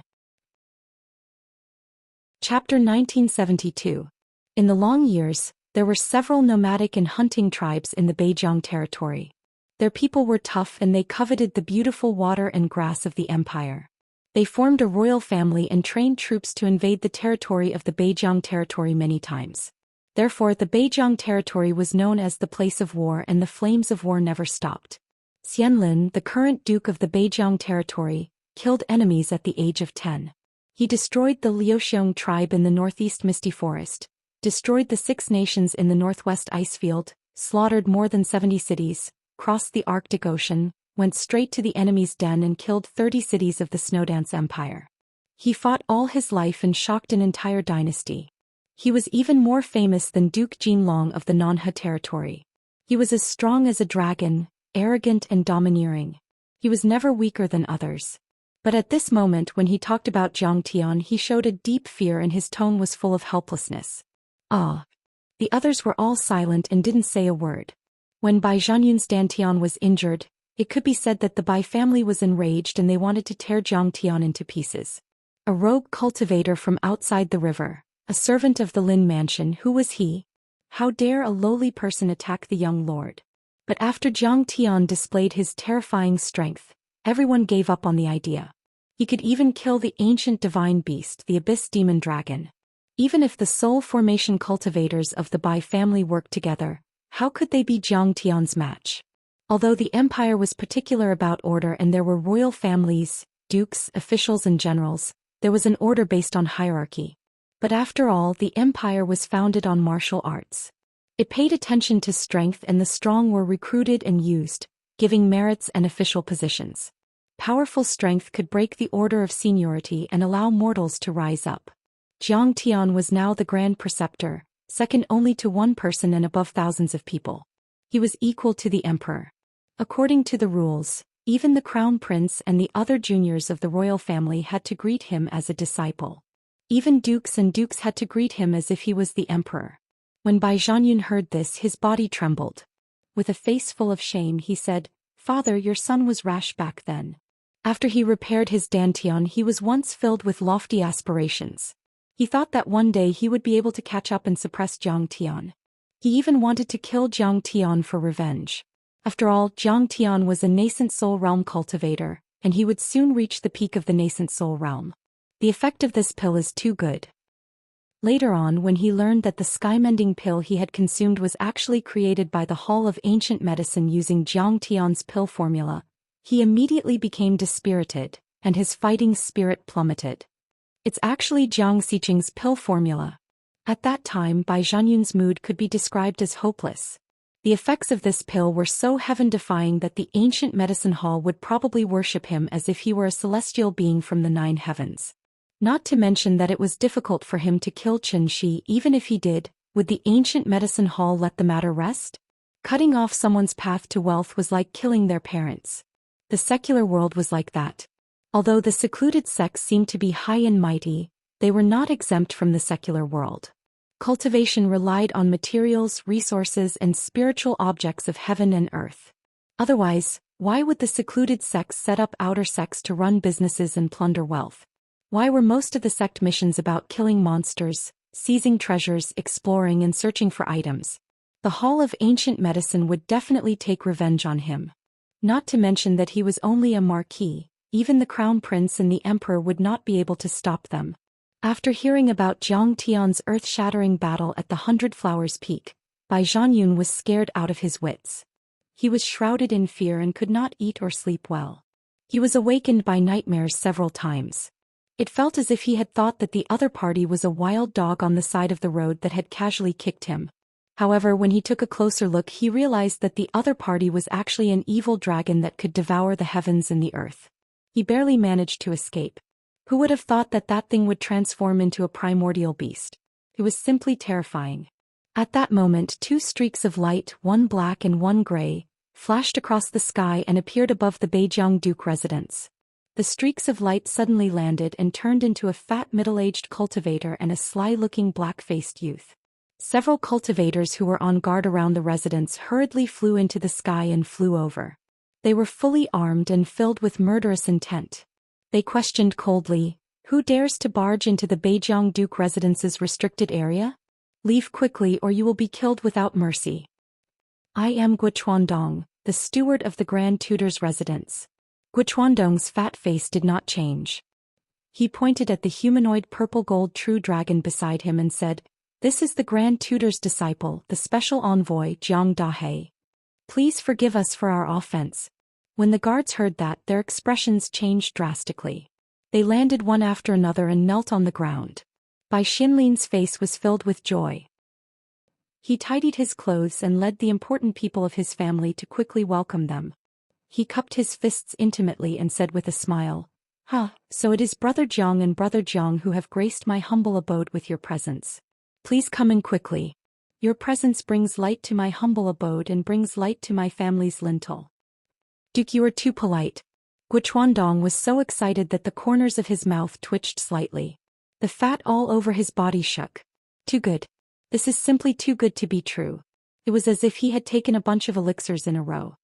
His whole body was light as if he was about to ascend. Who is he? So he is just a rogue cultivator from outside the river, an out-and-out pariah. When he first came to the mainland, he was worried that he would not even be able to get a household registration and find a place to stay. He would be stranded outside the city and suffer from demon beasts, demonic energy and evil spirits. He did not expect that following Zhang Tian he could actually make an important person of the empire, a dignified duke, call him brother. "Come, brothers. Since you are here, you can't leave so easily. Go in and drink a cup of wine. Find a few beautiful women and dance. You have all worked hard to quell the Purple Marquis's rebellion. We 3 brothers will enjoy ourselves. Bai Xianlin had the air of an ambitious and ruthless person. He could sweep across the world and slaughter tens of thousands of soldiers with his sword. He could also be humble and get closer to people, calling them brothers. Beauties, those are for eating. What's the point of dancing? Dahé had a look of disinterest.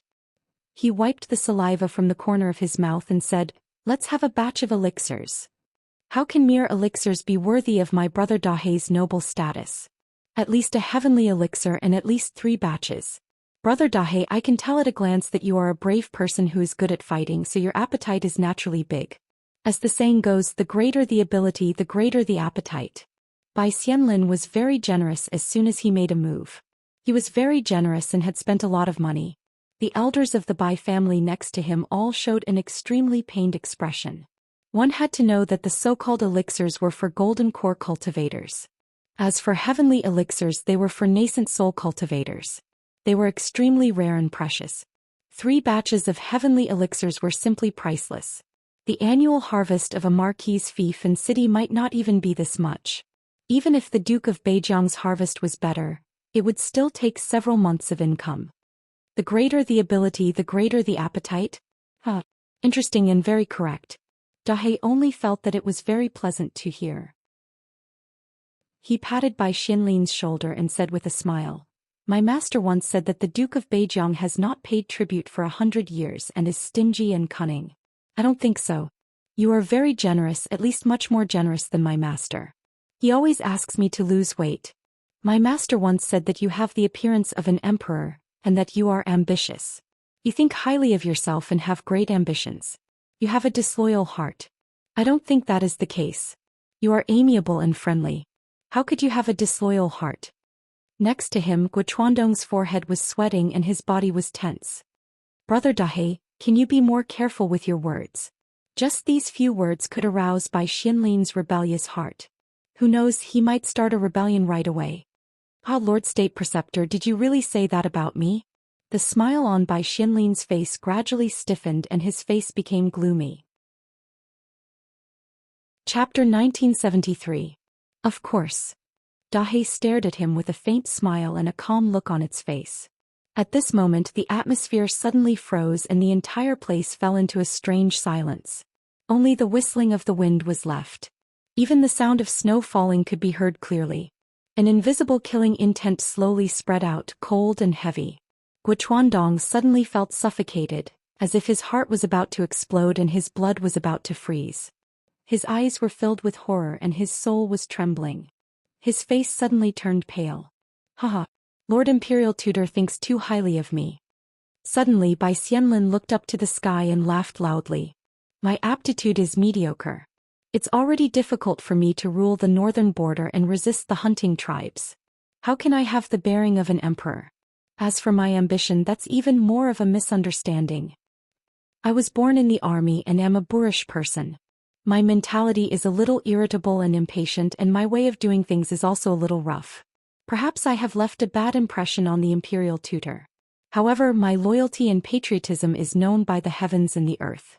You have to explain it to Lord Imperial Tutor." Sure. Dahé's eyes were clear and there was a trace of laziness, but there was also acute quick-wittedness in this laziness. He laughed and said, "Marie, my Imperial Tutor has a cautious personality, but his heart is not bad. If you are a loyal subject, he will naturally be close to you." "Then I'm relieved.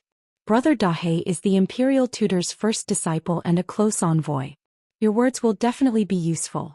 Bai Xianlin seemed to be relieved and pulled Guochuandong and Dahé to a spacious hall. Both sides sat down and Bai Xianlin laughed heartily. Come. Heavenly pill. Spiritually. Immediately, a maid brought out a white jade dendrobium containing the 3 heavenly pills and served tea. The tea was green and clear like clouds. The heavenly pill was even more dazzling. The laws intertwined into the shape of a black tortoise, a fire phoenix, an azure dragon, a white tiger, etc. Obviously, the medicinal power was extremely strong. Dahé stared at the dendrobium heavenly pill in a daze for a moment, but did not move. "Please." Bai Xianlin stretched out his hand and smiled. The other important members of the Bai family all smiled but did not say anything. There was a hint of mockery in the depths of their eyes.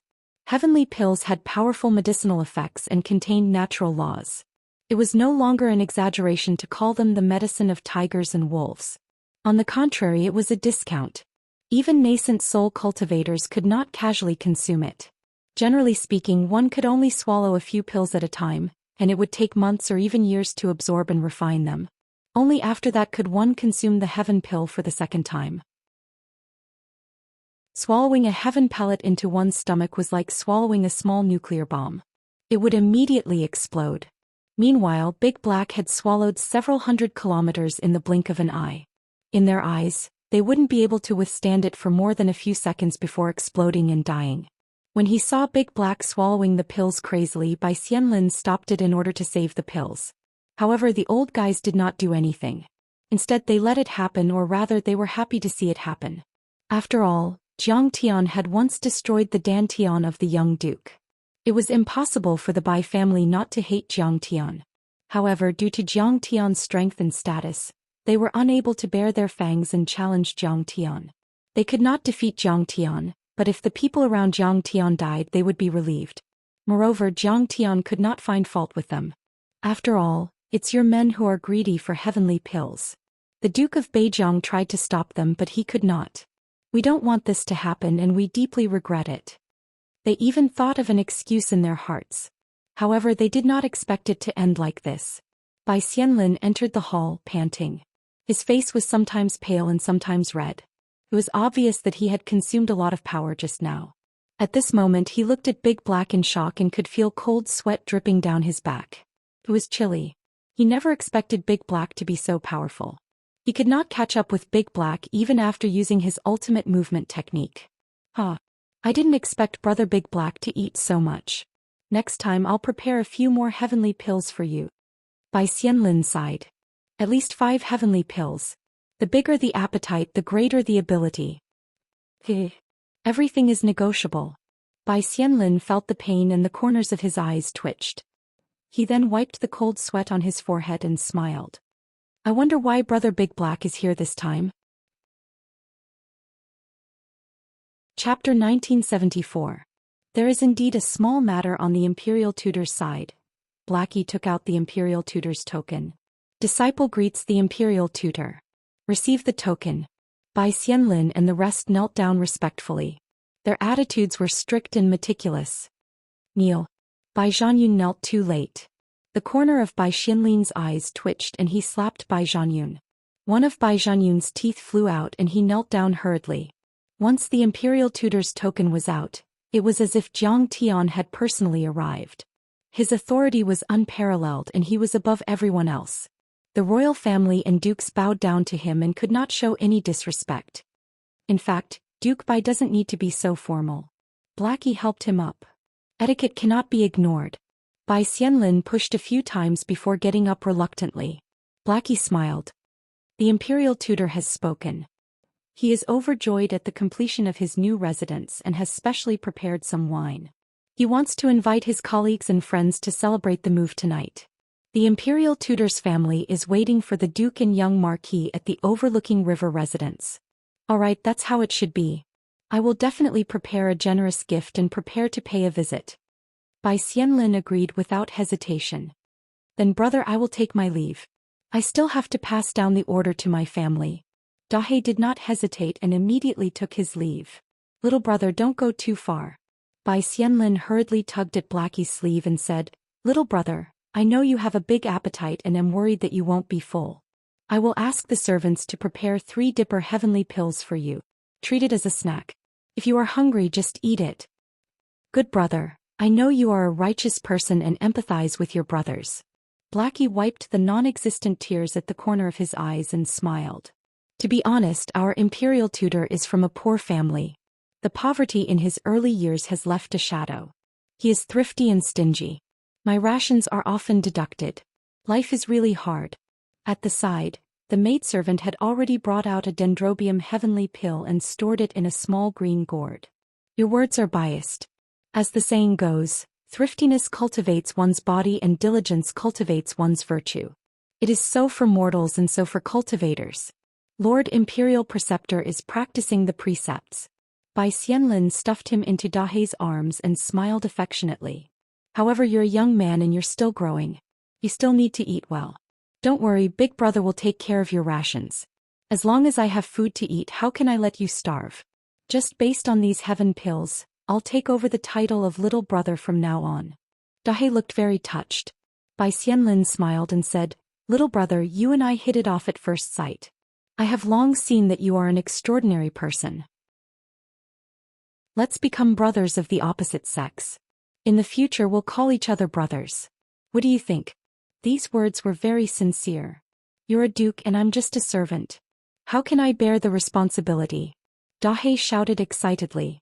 Swearing an oath in the cultivation world was not like swearing an oath in the mortal world, where one could simply kowtow to a god they worshipped. Instead, it was a spiritual contract that had to be obeyed. Dahe did not want to be controlled by others. Bai Xianlin smiled and said, Brother Dahe, you're obviously insulting me. Let me ask you, what's your original surname? Hey big brother, what do you mean? Dahe was stunned and thought, how would I know my surname? When I fell to the earth, my divine soul was damaged and I couldn't even remember my own name. All day long I played with Shirley and Qing Linzi in the Blood Orchid Waterfall of the Longevity tribe. I was worshipped by those little black ghosts and lived a carefree life day by day. Until I was rescued by my master, he didn't give me a name. But later when I turned into a big black dog, they got used to calling me Dahe. Your surname is not Jiang. This surname was given to you by Lord Imperial Preceptor, right? Yes, that's right. Dahe nodded. Giving you a surname is not a small matter. It means that Lord Imperial Preceptor highly recognizes you and regards you as his junior. Since you're the junior of Lord Imperial Preceptor, how prestigious are you in the Empire? Even the nobles have to be polite to you. Bai Xianlin said seriously. Is that so? I'm still young, so I don't know the deeper meaning. Dahe's face was shocked and then he said seriously, Okay big brother, you think so highly of me. I'm very touched and agree 100%. However, our Lord Imperial Preceptor is narrow-minded. He's afraid that I'll cause trouble outside, so he doesn't allow me to become sworn brothers. At this time I have to report it to my master first. Bai Xianlin rolled his eyes and asked, But is Lord Imperial Preceptor's banquet tonight really just for the housewarming? At that time the chief examiner of the Hidden Dragon Trials, Princess Mou, will also come and talk about the reform of the Hidden Dragon Trials. Dahe returned the favor and offered the information. Do Lord Imperial Preceptor and the chief examiner have any new ideas? Bai Xianlin asked. Previously, replacing the virtual exam with actual combat was the Purple Marquis's proposal to stir up the conflict between the dukes. Now that the Purple Marquis was eliminated, the royal family would definitely change. If he knew the ideas of Jiang Tian and Princess Mou in advance, he would be able to make suggestions that were beneficial to himself or make preparations in advance. Brother Dahe, this matter can't be spread. Once Lord Imperial Preceptor finds out, he will definitely blame you heavily. Just as Dahe was about to speak, Guo Chuandong anxiously dissuaded him from the side. He was also an actor. Guo, this is my good big brother.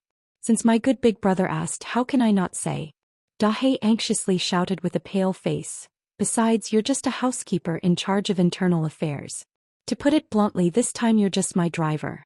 I'm a special envoy, the representative of the Lord Imperial Preceptor outside. Why do you care about me? How can you say anything? Don't think that just because you and the Lord Imperial Preceptor are from the same hometown you're amazing. I respect you, that's why I call you brother. If I don't respect you, you're just a servant. Guo Chuandong's face was filled with embarrassment and anger. Bai Xianlin hurriedly became a peacemaker and advised, Brother Dahe, how can you say that? Old Guo, don't lower yourself to my brother's level. He's just a straightforward person, he doesn't mean what he says. I apologize to you on his behalf. I'll wait for you outside the residence, hurry up. If the news leaks and reaches the ears of the master, you must remember that this matter has nothing to do with me. Guo Chuandong flung his sleeves and walked out of the door. Damn it, he's still giving me the cold shoulder. He's just a nascent soul cultivator with mediocre aptitude and only knows how to flatter. If it weren't for the Lord Imperial Preceptor's status as a fellow countryman, how could he be qualified to be a housekeeper? I'm the special envoy of the housekeeper, and I'm in charge of both internal and external affairs. Dahe snorted with disdain. He and Guochuandong played the old trick of, noble families are as deep as the sea, and the servants are jealous of each other for power. Brother Dahe, you're young and strong and your future is bright and limitless. As for him, he's already buried up to his neck and he'll be like this for the rest of his life. Why do you have to care about him and cause trouble for the Lord Imperial Preceptor? Bai Xianlin advised with a smile. He's just an iron simpleton. Dahe scolded again and then whispered mysteriously, good big brother, this matter can't be spread out. MOU and the Lord Imperial Preceptor have agreed that the Hidden Dragon trials will no longer be decided by actual combat between the heirs. Instead, it'll be a mission scoring system. Chapter 1975. This must be the brilliant plan of the Imperial Tutor. Bai Xianlin's face revealed a look of admiration as he sighed. The Imperial Tutor is truly a hero of a generation. Cultivating himself, managing the family, ruling the country and pacifying the world, he is truly a talent. These words were not fake but came from the bottom of his heart. The purpose of the Hidden Dragon trials was to motivate the heirs to cultivate and increase their enthusiasm to prevent the fall and weakness of the dukes. Previously, they used the heirs to bombard the magical equipment and measure the cultivation base, but it was inevitably inaccurate. One must know that cultivation base did not represent battle strength. The reform of the actual combat competition proposed by the Purple Marquis did indeed avoid the drawbacks of inaccurate testing, and could truly reflect the strength of the heirs. However, it would cause the merger of the dukes, especially the fall of the heirs and serious internal friction. In fact, this was indeed a policy foundation laid by the Purple Marquis to provoke the conflict between the dukes and the imperial family. However, the reform of Jiang Tian and Princess Mou this time avoided the drawbacks of the Purple Marquis reform, and was greatly beneficial to the empire. One must know that in the empire there were also bandits who ruled over the mountains and there were also monsters who wreaked havoc. However, in the past the dukes were all selfish and only wanted to take care of their own land, and did not care about the disasters and chaos of the other dukes' territories. For example, if there was a nest of bandits in the territory of the Jinyuan Marquis, the military might not be able to deal with it, and it would require the joint efforts of 8 to 10 dukes to destroy it. However, the other dukes did not cooperate, and this led to the bandits becoming bigger and bigger. It was even said that there were some bandits that were raised by the dukes to rob other dukes, and were known as black officers and gold-moving strongmen.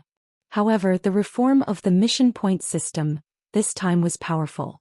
If the heirs of the dukes did not do their best to help the imperial family kill the monsters, destroy the bandits and complete the mission, then wait for their titles to be stripped and their territories to be taken back. It's all for the imperial family. Dahe laughed, cupped its fists and left. Bai Xianlin naturally sent him off. After returning to the mansion, the living fossils and consecrated experts of the Northern Frontier Duke's mansion all gathered together, discussing spiritedly as they waited for orders. There are no weaklings under the tutelage of a saint. This Saint Xiqing is very strong. I didn't expect her servants and disciples to be so strong as well. He ate so many heaven pills in one go, but he was not injured at all. Even his expression did not change at all. This is simply too heaven-defying. Everyone was shocked. He is indeed very strong. When I saw that he wanted to eat the 3 battles heavenly pellet in one go, my heart also ached. But even when I used my maximum speed, I actually couldn't catch up to him. He is a nascent soul realm cultivator, but he is also a soul formation realm cultivator. At the very least, he is not weaker than me in terms of the space escape technique. The corners of Bai Xianlin's eyes twitched. He seemed to be distressed and shocked. This child is too terrifying. He's terrible. The Imperial Preceptor and Saint are even more terrifying. For a moment the sound of people sucking in cold air rose and fell. Bai Zhanyun's expression was even more dejected, as if he had lost his soul. Previously he had wanted to catch up with Jiang Tian's footsteps, and even wanted to surpass Jiang Tian to take revenge. But now he sadly found that he was not even as good as Jiang Tian's servant, and even his father, whom he regarded as his idol. However, I find it strange. This boy called Jiang Dahe has never appeared around the imperial tutor before. Could it be that he is an outstanding disciple of a Holy Land's divine sect? He built a good foundation and became a disciple of Saint Xiqing. It makes sense that he has such cultivation skills. At this time, a living fossil gently stroked his long breath and frowned as he pondered. I wonder if he is an outstanding disciple of a Holy Land's divine sect? Yes. What's his background? Everyone was confused for a moment and guessed. However, Bai Xinlin's expression became strange. The corners of his mouth twitched and he said, "How is he an elite disciple of a Holy Land's divine sect? He is the Imperial Tutor's big black dog." What? It's actually that black dog demon. His strength is actually so strong. Everyone's eyeballs almost popped out and 10,000 Chinese alligators galloped through their hearts. The Duke's strength is actually inferior to a dog's? The Duke is actually brothers with a dog. One after another, thoughts appeared in their minds uncontrollably. The corners of Bai Zhanyun's mouth twitched and his Taoist heart was in turmoil. He wished he could kill himself on the spot. He had returned to the peak and even broken through to the nascent soul stage, but his strength was actually inferior to a dog raised by Jiang Xiqing. Was there any justice in this world? It's really boring to be a human. It's better to be a dog. Jiang Dahe and Guochuandong had their arms around each other's shoulders as they strolled along the streets of the Kanglin River. They ate the snacks they bought from the street vendors and enjoyed the local customs around them. I feel the same way as you. The more I interact with people, the more I like to interact with dogs.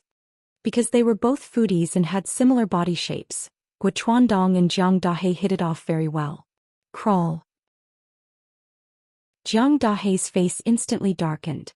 He kicked Guochuandong's butt and said proudly, "Do you really think of me as a dog? That's just because I like to keep a low profile.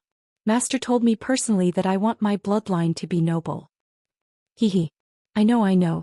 Guochuandong felt that he had said something wrong and smiled embarrassedly. The two of them were extremely fast. They went down the Kanglin River and notified them one by one. The East Gorge Duke Mansion, West Ridge Duke Mansion, and dozens of other mansions also quickly spread the news.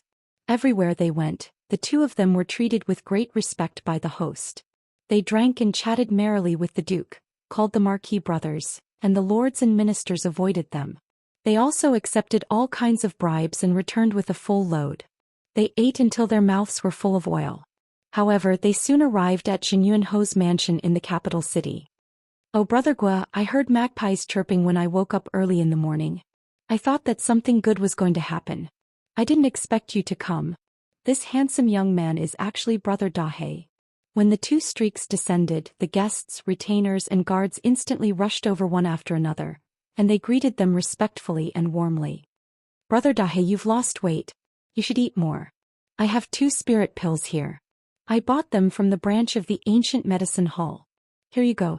There were also people who were familiar with him who catered to him and fed him directly. The spirit pills were not cheap, but this was not a loss-making business. Although they were all servants, they were also divided into different ranks.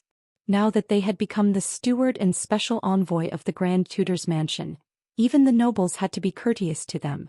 Their status was too high. If they could get closer to Dahe and Guochuandong, they might even have a chance to be protected by Zhang Tian in the future. Hello brothers. Guochuandong was very happy. He indeed felt like he had returned home in glory and was proud and elated. "Today, I'm here to see the Marquis on behalf of the Grand Tutor. Please inform him." Guochuandong stated the purpose of his visit. However, before they could inform him, a voice sounded. It was filled with disdain and a hint of coldness that instantly rang in everyone's ears. "Instead of guarding your positions properly, you're all gathered together to make a racket. How improper." Everyone turned their heads and saw Lin Dyer flying over with a disgruntled look on her face. Chapter 1976. Miss, it's the butler of the Imperial Tutor's residence and the Imperial Tutor's special envoy. Yes. A guest hurriedly reported, but a strange look flashed across his face. Cultivators were different from mortals. Their eyes were like torches and their divine senses were extremely sharp. With Lin Dyer's cultivation, her vast divine senses could cover a radius of 10 miles in an instant. Not a blade of grass, a tree, a branch, or a leaf could escape her detection. She naturally knew that it was Guochuandong and Dahe who came to send a message, but she deliberately spoke in such a way. Obviously, she was extremely disdainful of the two. "We haven't seen each other for a long time. Let's have a chat." Many of the guest elders and guards had awkward expressions on their faces. They were confused, or rather they felt that it was unreasonable. When the Lin family was attacked by the demon clan, Guochuandong and Dahe had both made great contributions to the safe evacuation of the Lin family disciples. Jiang Tian had saved Lin Dyer's life. Even the entire Lin family relied on Jiang Tian's support to survive the crisis. Otherwise it would have been destroyed long ago. For Jiang Tian's sake, Lin Dyer should not be so rude. Dahe's face turned cold. He took out the Imperial Tutor's token and said seriously, "The Imperial Tutor has given an oral order to the Imperial Tutor. Why don't you open the door and welcome him?" "Haha, with a broken token, why are you pretending to be a big wolf? What Imperial Tutor or saint? You're just a guest of the Lin family." Lin Dyer's pretty face turned serious and she directly scolded. "These two are just rogue cultivators and a dog from outside the Milky Way. What do you have to talk about? Hurry up and leave." She looked around again and said coldly. Guochuandong was originally going to greet them with a smile, but in an instant he was embarrassed and frowned. What an unpleasant word. Even with his generous personality, he could not help but secretly curse brainless woman in his heart. Not to mention Jiang Tian's identity was different from before. Lin Dyer's words were disrespectful and could even be sentenced to death. Even if everyone did not argue with her, her words were extremely inappropriate. Her words were condescending, revealing her disdain for guests and rogue cultivators from outside the Milky Way. Those present were guests and guards, and many of them were from outside the Milky Way. Wouldn't these words make people's hearts turn cold? One had to know that the public opinion was very important. That's right, he's just a servant. He doesn't dare to disobey your eldest Mississippi. But they usually don't show it and take your salary peacefully. It's only at critical moments like the last time when you were faced with a disaster, but they didn't put in any effort. Could even be said that they switched sides at the last moment and attacked you. What can you do? She's in a high position and grew up in a noble family. She's been influenced a lot, but she doesn't know how to use people's hearts. She doesn't know how to win people over. Marquis Lin has been wise all his life. How could he have given birth to such a foolish daughter? Guochuandong sighed in his heart. Yes, young miss. Sure enough, the guests, retainers and guards all revealed expressions of displeasure, but they didn't refute and scattered like birds and beasts. Let's go. Lin Dai, said casually as if nothing had happened. Wait. Dahe shouted with a solemn face. What happened? Lin Dyer gave Dahe a contemptuous look. She didn't expect this dog demon to look quite handsome after it turned into a human. Lin Dai, do you know that when I went to the Duke of Beijiang's mansion just now, Bai Zhanyun was almost beaten to death by the Duke of Beijiang because he was a little slow in kneeling. When the state preceptor's token is out, it's as if the state preceptor is there in person. The state preceptor is second only to one person and above everyone else. The royal family kneels before him and welcomes him respectfully. You saw the state preceptor's token and dared not to kneel. That's a serious crime. You even dared to speak irresponsibly and speak rudely. Lin Dai, I'll give the state preceptor face and not kill you. But remember, there won't be a next time. Dahe's eyes twitched as he shouted coldly. He was extremely angry. However, although Blackie had all kinds of problems, there was one thing that made him absolutely loyal to Jiang Tian. He even knew to consider from Jiang Tian's point of view. He knew that Jiang Tian had deep feelings for the Lin family and would never kill Lin Dai. Therefore, even if he wanted to tear Lin Dai into pieces and make her into spicy strips, he could only endure. Oh, I have to kneel. I'll definitely kneel next time. Lin Dai was not afraid at all. Her mouth curved into a disdainful smile. It's just that you said I spoke irresponsibly and spoke rudely. I don't understand. Didn't the state preceptor become a guest of our Lin family? I'm telling the truth. Moreover, as the saying goes, heroes are not afraid of low birth. I'm afraid the state preceptor doesn't mind this, right? How can you say rudely? Although she did not know why Jiang Tian was so protective of the Lin family, she was sure of this. Jiang Tian had deep feelings for the Lin family and would never allow Dahe to kill her. Dahe also understood this and did not dare to kill her. Haha, sharp-tongued little girl, the state preceptor's ritual is complicated. Don't let me find out that you're negligent. When that time comes, I'll spank you. Dahe shook his sleeves and revealed his white teeth. He grinned. Moreover, do you really think Sage Xiqing won't dare to kill you? That's not necessarily true. On 100 Flowers Peak, Sage Xiqing repeatedly slapped you. She's only one step away from killing you. I know. Thinking of this, Lin Dyer was so frightened that her delicate body trembled. She did not dare to say anything more and obediently led the way. In an elegant house, Dahe and Guochuandong also met Lin Hanqing and his son. Brother Dahe, Brother Guo. I didn't expect the two of you to come so suddenly. Please forgive me for not coming out to meet you. Lin Hanqing was full of enthusiasm and was very respectful and polite. Things were different now. In the past, Guochuandong and Dahe were servants of the Lin family. But now they were the steward and special envoy of the state preceptor's residence. Even the crown prince and other members of the royal family as well as the 4 dukes had to treat them with respect, let alone a marquis. In the evening, the state preceptor's residence will host a banquet and invite the dukes and successors to congratulate the state preceptor on his move. Dahe said concisely and smiled indifferently. Just for the sake of moving in? What exactly is it for? Lin Hanqing asked directly. After spending almost a year with Jiang Tian, he knew Jiang Tian's personality. Jiang Tian disliked red formalities. This time it was very unusual. However, Dahe immediately said, Marquis, if I remember correctly, Duke Nanha's residence is nearby. Send a message as soon as possible and invite him and Miss Goyu here. I will tell you together. Okay, I'll go now. Lin Yang floated away. Why do you want to tell me together? Lin Hanqing asked. Marquis, the matter is important and confidential. Try to avoid leaking the news. I won't say it a second time, just say it together. Dahe sat lazily on the chair, eating the elixirs sent by the servants as if they were jelly beans, and said slowly. Lin Hanqing's face suddenly became solemn. Dahe had always been mischievous and lively. Today it was so serious that it was definitely not a small matter. Pretending to be mysterious, Lin Dyer curled her lips. She didn't think anything big would happen. Marquis Purple Robe's rebellion had just been quelled, and the general situation was just settled. Jiang Tian had also just assumed the position of state preceptor. At this time what he needed was stability.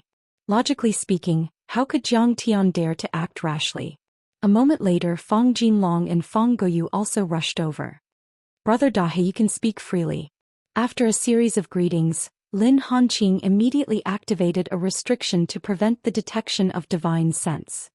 The state preceptor wants me to greet the 2 marquises and several successors. Dahe glanced at the crowd and smiled. At the banquet, the state preceptor intends to abolish the feudal system and set up a county system. He will deprive the dukes of their titles and fiefs and change them into civil officials and military generals. Otherwise they will be killed without mercy. As soon as these words came out, there was a dead silence. Everyone's eyes almost popped out. Chapter 1977. The heirs of the dukes will be stripped of their titles and will participate in the hidden dragon trials with the commoners. They will be given official positions based on their performance and results. Big Black said calmly. No one had thought that Jiang Tian would have such courage, or rather be so reckless and forceful. Not long after he became the imperial teacher, he immediately carried out such a bold and decisive reform. Could be said that this was a huge reform like the creation of the heavens and the earth. It involved the interests of all sides. All the major forces were unable to calm down. If Xiqing wants to carry out this reform, then it is equal to becoming the enemy of all the dukes. It is very dangerous. Why are you so anxious? Lin Yang was suddenly very anxious, sweating for Jiang Tian's safety. Cutting off one's path to wealth is like killing one's parents. Titles and fiefs are the foundation of the dukes' lives. If they were stripped by Jiang Tian, how could they not rebel? If many dukes acted together against Jiang Tian may not be able to withstand it. Even if they did not act immediately, but one could imagine that the smoke of war would rise everywhere and rebellions would occur frequently. One must know that the dukes have millions of soldiers. Even the imperial power may not be able to suppress them.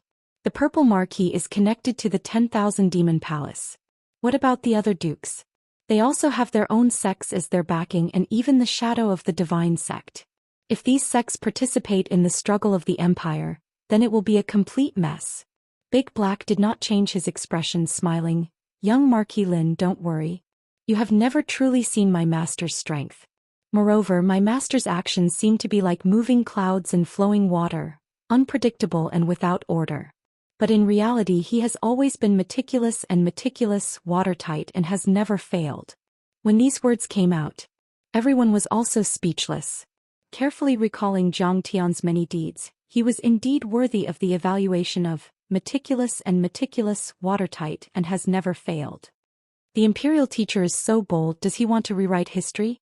Fang Jinlong's face suddenly froze, very sincerely saying, as a duke my heart is also very conflicted. On one hand, I deeply know that the feudal system is not beneficial to the development of the empire. The county system is the future of the empire. The dukes have taken the opportunity of the commoners. But on the other hand, I naturally don't want my fief and title to be taken away. It's naturally very comfortable. He looked at Lin Yang worriedly and said, Lin Yang, in particular what I am most worried about is that Lin Yang's qualifications are mediocre. Once he is deprived of his title and fief, will he be able to make a name for himself? Her daughter and Lin Yang have a good relationship, so she can't stop them. He also regarded Lin Yang as his future son-in-law. Moreover, Crown Prince Dongfang Ding also rewarded Fang Goyu. His feelings for Fang Goyu were very clear. Will he use this reform to suppress Lin Yang, this love rival? Father-in-law, you're underestimating your son-in-law. Right now, I'm only one step away from nascent soul. Among the heirs of the feudal lords, I can be considered a genius. It won't be a problem for me to become a general. Lin Yang was full of confidence. Lin Yang, you haven't realized where the real revolution of this hidden dragon trials is. That was, the heirs of the dukes would compete with the commoners. Among the commoners, there were 10 times or even 100 times more geniuses than the heirs of the dukes. There are thousands upon thousands of nascent soul cultivators in the empire. Lin Hanqing sighed and said with a frown. Indeed. Hearing this, everyone's hearts trembled. Now the heirs of the feudal lords would face 10 times or even 100 times more competition than before. The probability of them being able to protect their existing interests was only 1% of the original. Lin Hanqing smiled bitterly. If this reform is delayed for another 10 or 20 years, when Lin Yang enters mid-nascent soul, then it will be much safer. He was just sighing with emotion, but he also understood that this was completely unrealistic.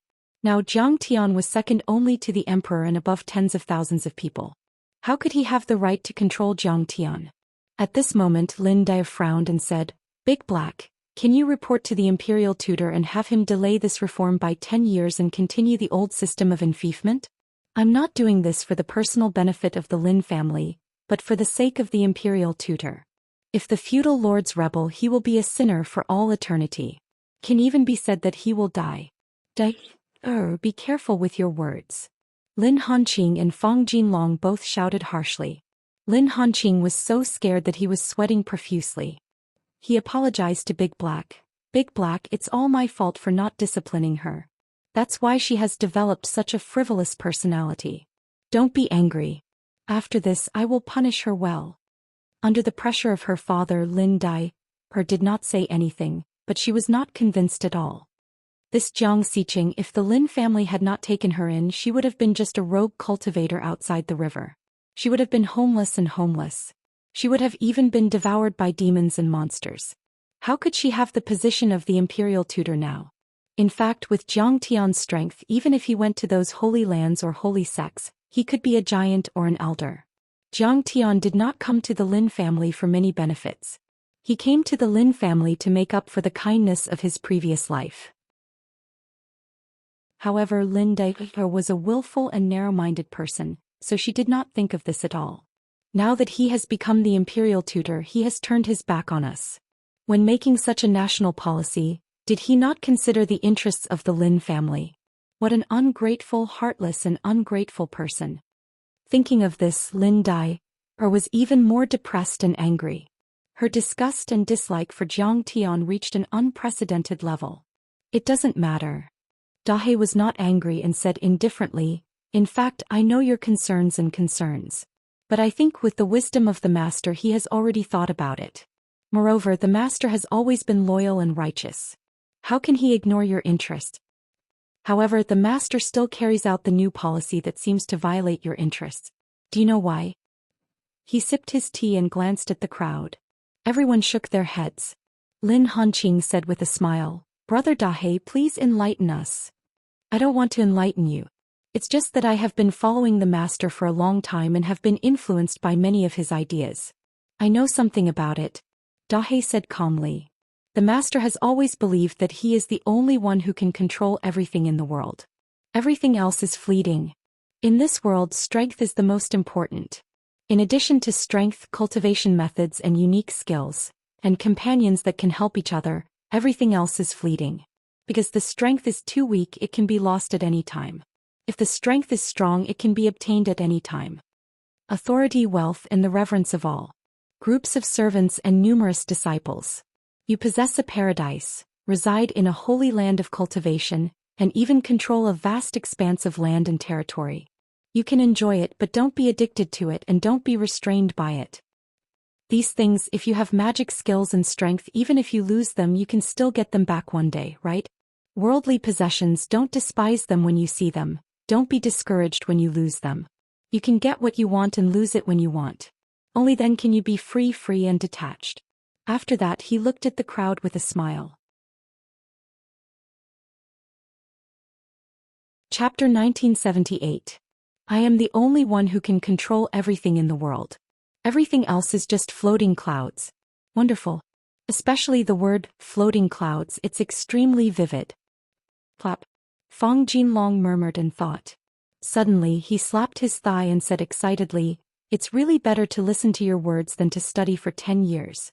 Brother Dahe's words are simply the truth of the world. Without strength, what's the use of guarding the title and wealth? It's just a fat sheep at the mercy of others. It's futile to invite a fatal disaster. If you have strength like those masters of the saints who have mastered the law and contacted the great way, you can suppress the country with the power of heaven and earth. Even if the emperor sees you, he has to kowtow 3 times and 9 times. How free and unfettered you are. It's just a piece of cake for you to get the throne. The territory of a country is also a piece of cake for you. I didn't expect Brother Dahe to have such a great insight." He was full of praises. He really felt like he was enlightened and had a sudden epiphany. It's not worth mentioning. You flatter me. You flatter me. I learned it from my master." Dahe was both smug and embarrassed. "At worst, I'll start all over again." Lin Hanqing also figured it out in an instant. With strength, one could have everything. Indeed, the feudal system was not conducive to the growth and development of the Eastern Empire. It had been 3,000 years since the ancestor of the Lin family followed Dongfang Run, established the country and was conferred the title of duke. He couldn't lie on the merit book for the rest of his life. If the descendants of the dukes didn't live up to expectations and just enjoyed the fruits of others' labor, not only would they block the way for the common people to rise, but the empire would also become weaker and weaker. Moreover, the descendants of the dukes would also become useless. It was okay for a good-for-nothing like Lin Yong to be harmless to humans and animals. There were even some descendants of the dukes who were arrogant and lascivious. They took pleasure in bullying men and women, which made the people miserable and full of complaints. In this world, there were not only contradictions between the imperial family, the dukes, and the common people within the empire. There were also contradictions between the empire and the sects, as well as between the empire and the empire. As the saying goes, without the skin, where can the hair attach to? If the empire was weak for too long, it would be like a fat sheep walking in the jungle where wild beasts roamed. Sooner or later, other countries would see its weakness and incompetence and show their sharp claws and teeth. However, his train of thought was also more grounded. Obviously, it was not as magnificent as Fang Jinlong's. As long as Lin Yong inherits 1 or 2 unique skills from the sage, even if he is only a county magistrate at the beginning, as his strength improves, he will be able to reach a high position. Alright, just remember the imperial tutor's instructions. Dahe nodded with satisfaction and said with a smile, "However, I still have a little trick on my side. During the banquet, you will do your best to cooperate and put on a good show with the emperor and the state preceptor. As long as the emperor or the crown prince shows any intention of removing your fiefs and titles, you must immediately hand over your fiefs and titles. At that time, our state preceptor will have all the reasons to use you as an example of loyalty and patriotism. It would be much more reasonable to kill those disobedient dukes. We will also give you benefits." A sinister and cunning expression appeared on his tanned and young face. "Since the torrent of history is unstoppable, why don't we add fuel to the fire?" Fang Jinlong and Lin Hanqing were both decisive people. They looked at each other and immediately agreed. However, Lin Dai's face was very ugly. She snorted coldly in her heart. "This Jiang Xiqing is really vicious and hypocritical. She wants us to hand over the inheritance of our ancestors, the fiefs that we fought for with our swords and spears, and the titles that we exchanged with blood and bones. And she wants us to look very happy?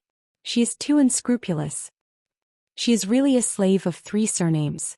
She has forgotten her roots." Lin Dai was very annoyed. The state preceptor also knows that Lin Yang and Miss Goyu have a deep relationship. However, the crown prince Dongfang Ding is also quite fond of Miss Goyu. I am afraid that one day he will obstruct and even eliminate the Lin family. Dahei's face suddenly became cold as he said in a deep voice. At the mention of this, the faces of Lin Hanqing and the others all changed wildly. In fact, this was a big stone in their hearts. A difficult problem to solve. They had also discussed it before, but there was no solution. They did not doubt Dongfang Ding's courage and decisiveness. Now that the vassals were in power and each had their own ulterior motives, he still needed the Lin and Fang families.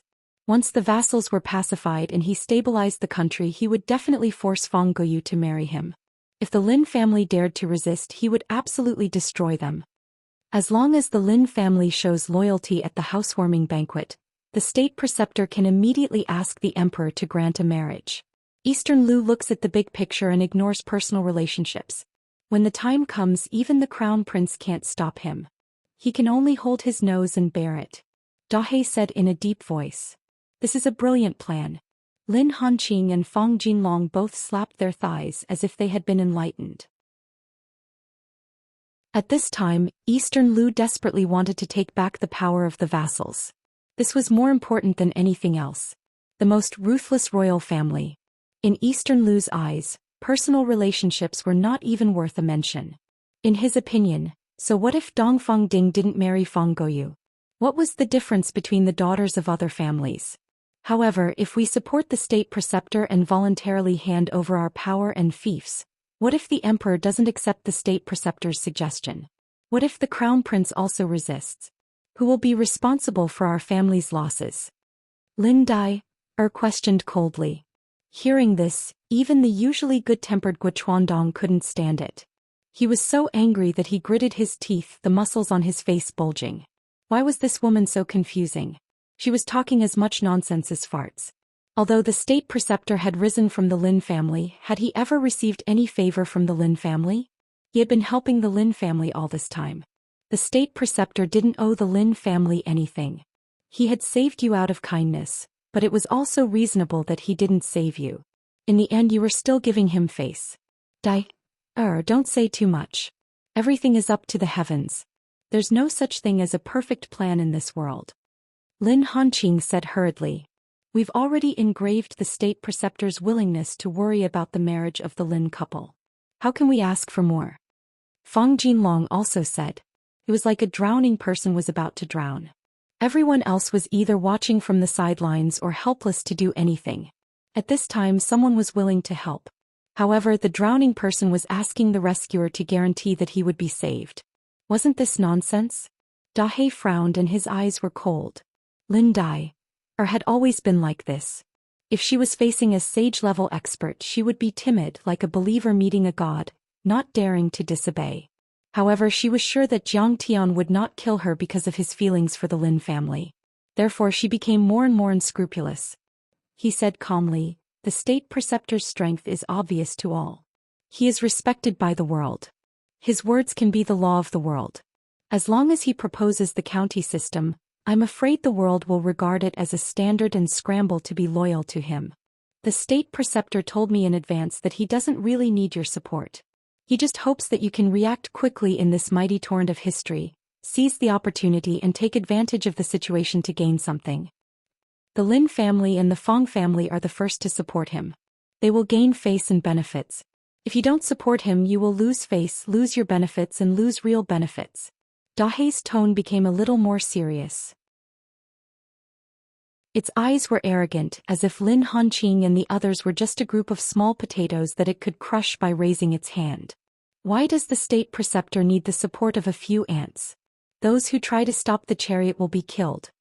After that, he snorted and left, leaving Lin Dai stunned on the spot. Chapter 1979. Brother Dahei, let me see you off. Dai spoke rudely. You're a magnanimous person. Don't be angry. Lin Hanqing, Fang Jinlong, and the others all went out to see him off. Lin Dai stood stiffly in place for a long time, her glazed eyes finally regaining their luster. She doesn't know anything. She's just talking nonsense. Why would I stoop to her level? Dahei's disdainful voice came from afar. I don't know anything. Hearing this, she shook her head. A mocking smile appeared at the corner of her mouth as she muttered to herself, "A mere dog dares to bare its teeth at me. It's ridiculous.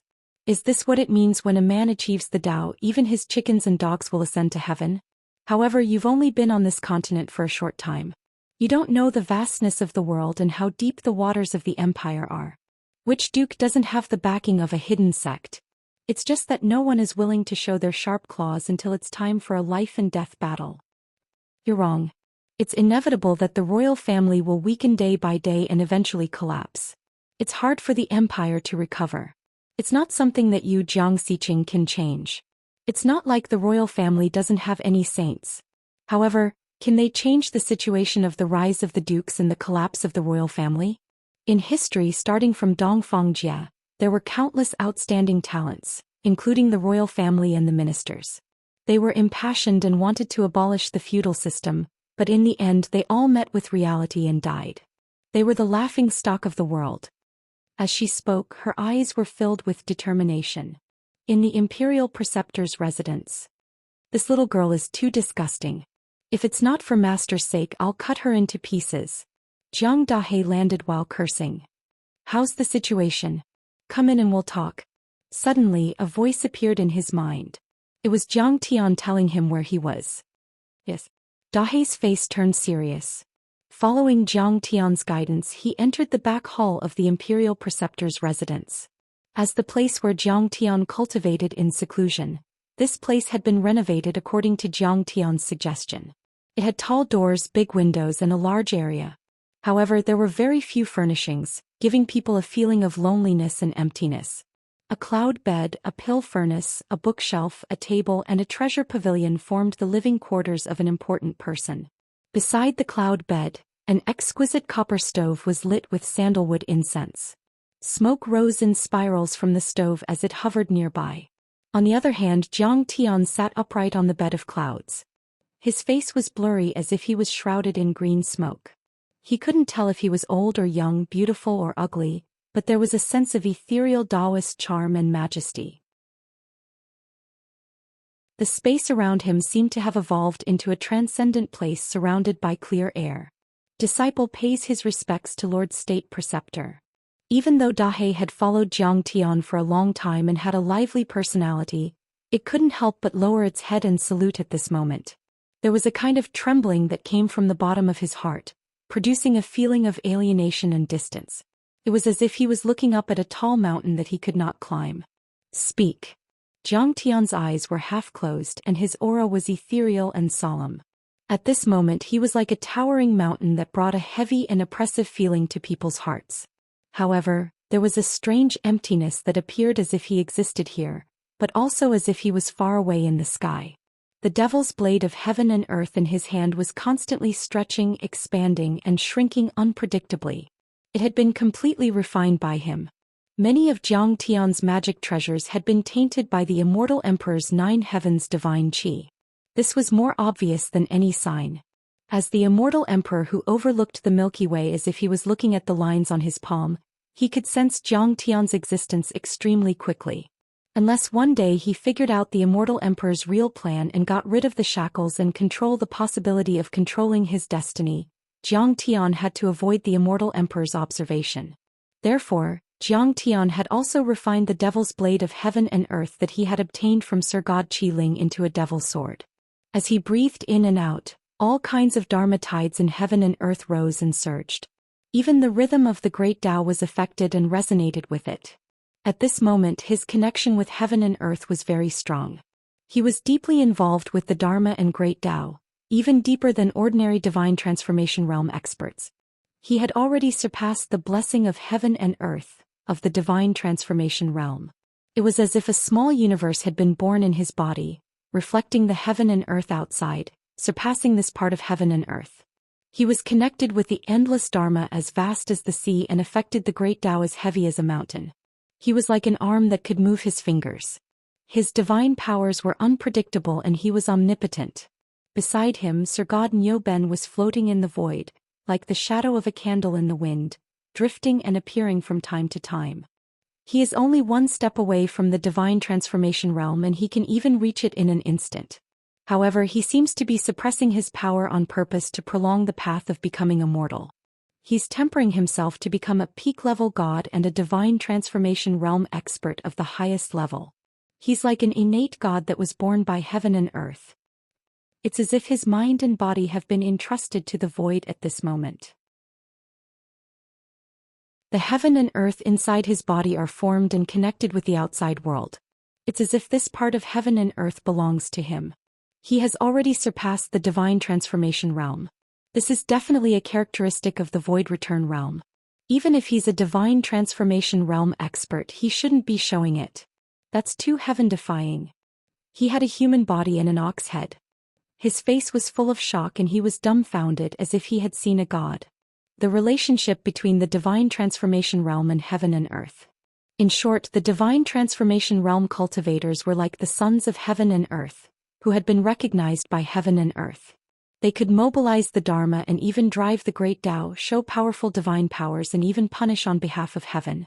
However, the divine transformation realm cultivators were weaker than this part of heaven and earth after all. They lived in this part of heaven and earth and naturally couldn't surpass it. They were gods in the human world. The relationship between the void return realm cultivators and heaven and earth was, in a word, beyond this part of heaven and earth. They could play with heaven and earth in their hands. Once they entered the void return realm, they would surpass heaven and earth and become saints. That was why they were called sages. At this moment, Niu Ben felt that although Jiang Tian's cultivation was in the nascent soul realm, his small nascent soul was like a small universe in the body of a cultivator of the void return realm. It reflected the outside world and involved the Dharma and great Tao. It seemed to have the power to destroy the world and turn heaven and earth upside down. This feeling was like watching a 3-year-old child move a mountain. It was incredible. At this moment, the back hall of the cultivation hall was densely covered with arrays, which blocked the detection of divine senses and blocked Jiang Tian's breath. This array was derived from Jiang Tian's art of deceiving heaven and earth. Even people from the 9 heavens immortal realm couldn't sense his existence. There was only darkness and emptiness. It merged with heaven and earth and didn't show up in Jianghu.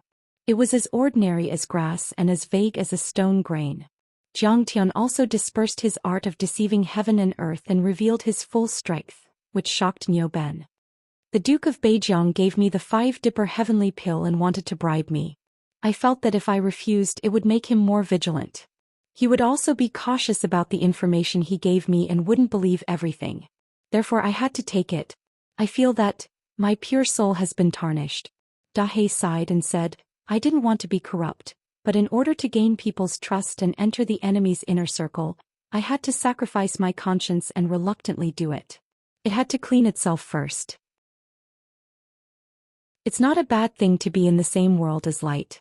You swallowed so many heavenly pills in one go and still have your head and tail intact. It's not a disgrace to your purple gold true dragon bloodline. Jiang Tian smiled faintly. He looked more human, as if he had stepped into the world of mortals. The previous superior and detached charm seemed to have faded a little. This made Niu Ben's god feel less uneasy. However, in the next moment when he carefully thought about Jiang Tian's words, he almost jumped up in shock. This brat is actually a purple gold true dragon. He looked at Dahe in disbelief. He felt more and more that Dahe was outstanding. The laws of wind, rain, thunder, lightning and other laws around him were deeply connected to him. They were extremely submissive and obedient to him. However, he seemed to have also cultivated a method to conceal himself, which was extremely difficult to detect. Oh my god. The purple gold true dragon bloodline is much stronger and purer than the abyss demonic dragon bloodline. That's the strongest divine beast in the universe. I heard that there are more of them in the 9 heavens celestial world. But it actually became Jiang Xiqing's servant. Where did Jiang Xiqing come from? I'm afraid she could only be the reincarnation of a big shot in the celestial world. That's simply killing gods and Buddhas who block his way. He seems to be scheming against the empire's vassals. These vassals are in trouble. They're really in trouble. The more Niu Ben's god thought about it, the more he felt that Jiang Tian was terrifying. Sometimes he was bright and sometimes he was dark. Sometimes he was real and sometimes he was faint. He was greatly shocked and extremely unstable. Also, the demon king Han Guang of the pantheon of demons was actually the incarnation of Dongfang Jia. He was afraid that the pantheon of demons would also be eliminated by this person. At that time no one knew how many demons would die. Demon blood would stain the earth. It could be called an unprecedented disaster. No one knew how many demons would die an unnatural death. Thinking of this, Niu Ben's god didn't dare to think about it. Chapter 1980. Of course. Other things aside, in terms of appetite, I've never lost to anyone. Dahe stood with his hands on his hips, proud of himself. Jiang Tian smiled faintly and did not comment. However, Dahe did not dare to be cocky for too long. If we reveal our true intentions, the Duke of Northern Frontier will definitely be unwilling, but I see that he is not prepared at all. I'm afraid he will only submit when the time comes. Due to the fall of the 4 friends of the Gorge, the Duke of Eastern Gorge has lost all his strength. I'm afraid he won't have much strength left to resist. He is also full of respect for you, sincerely submitting to you. But the Duke of West Ridge is a little unsure. He seems to be quite confident, as if no matter how strong he is, the wind will clear the mountain.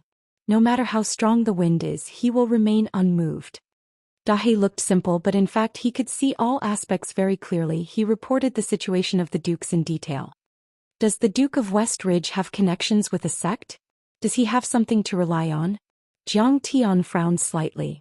Jiang Tian did not believe that the Duke of West Ridge would be so selfless as to not care about his fief and title.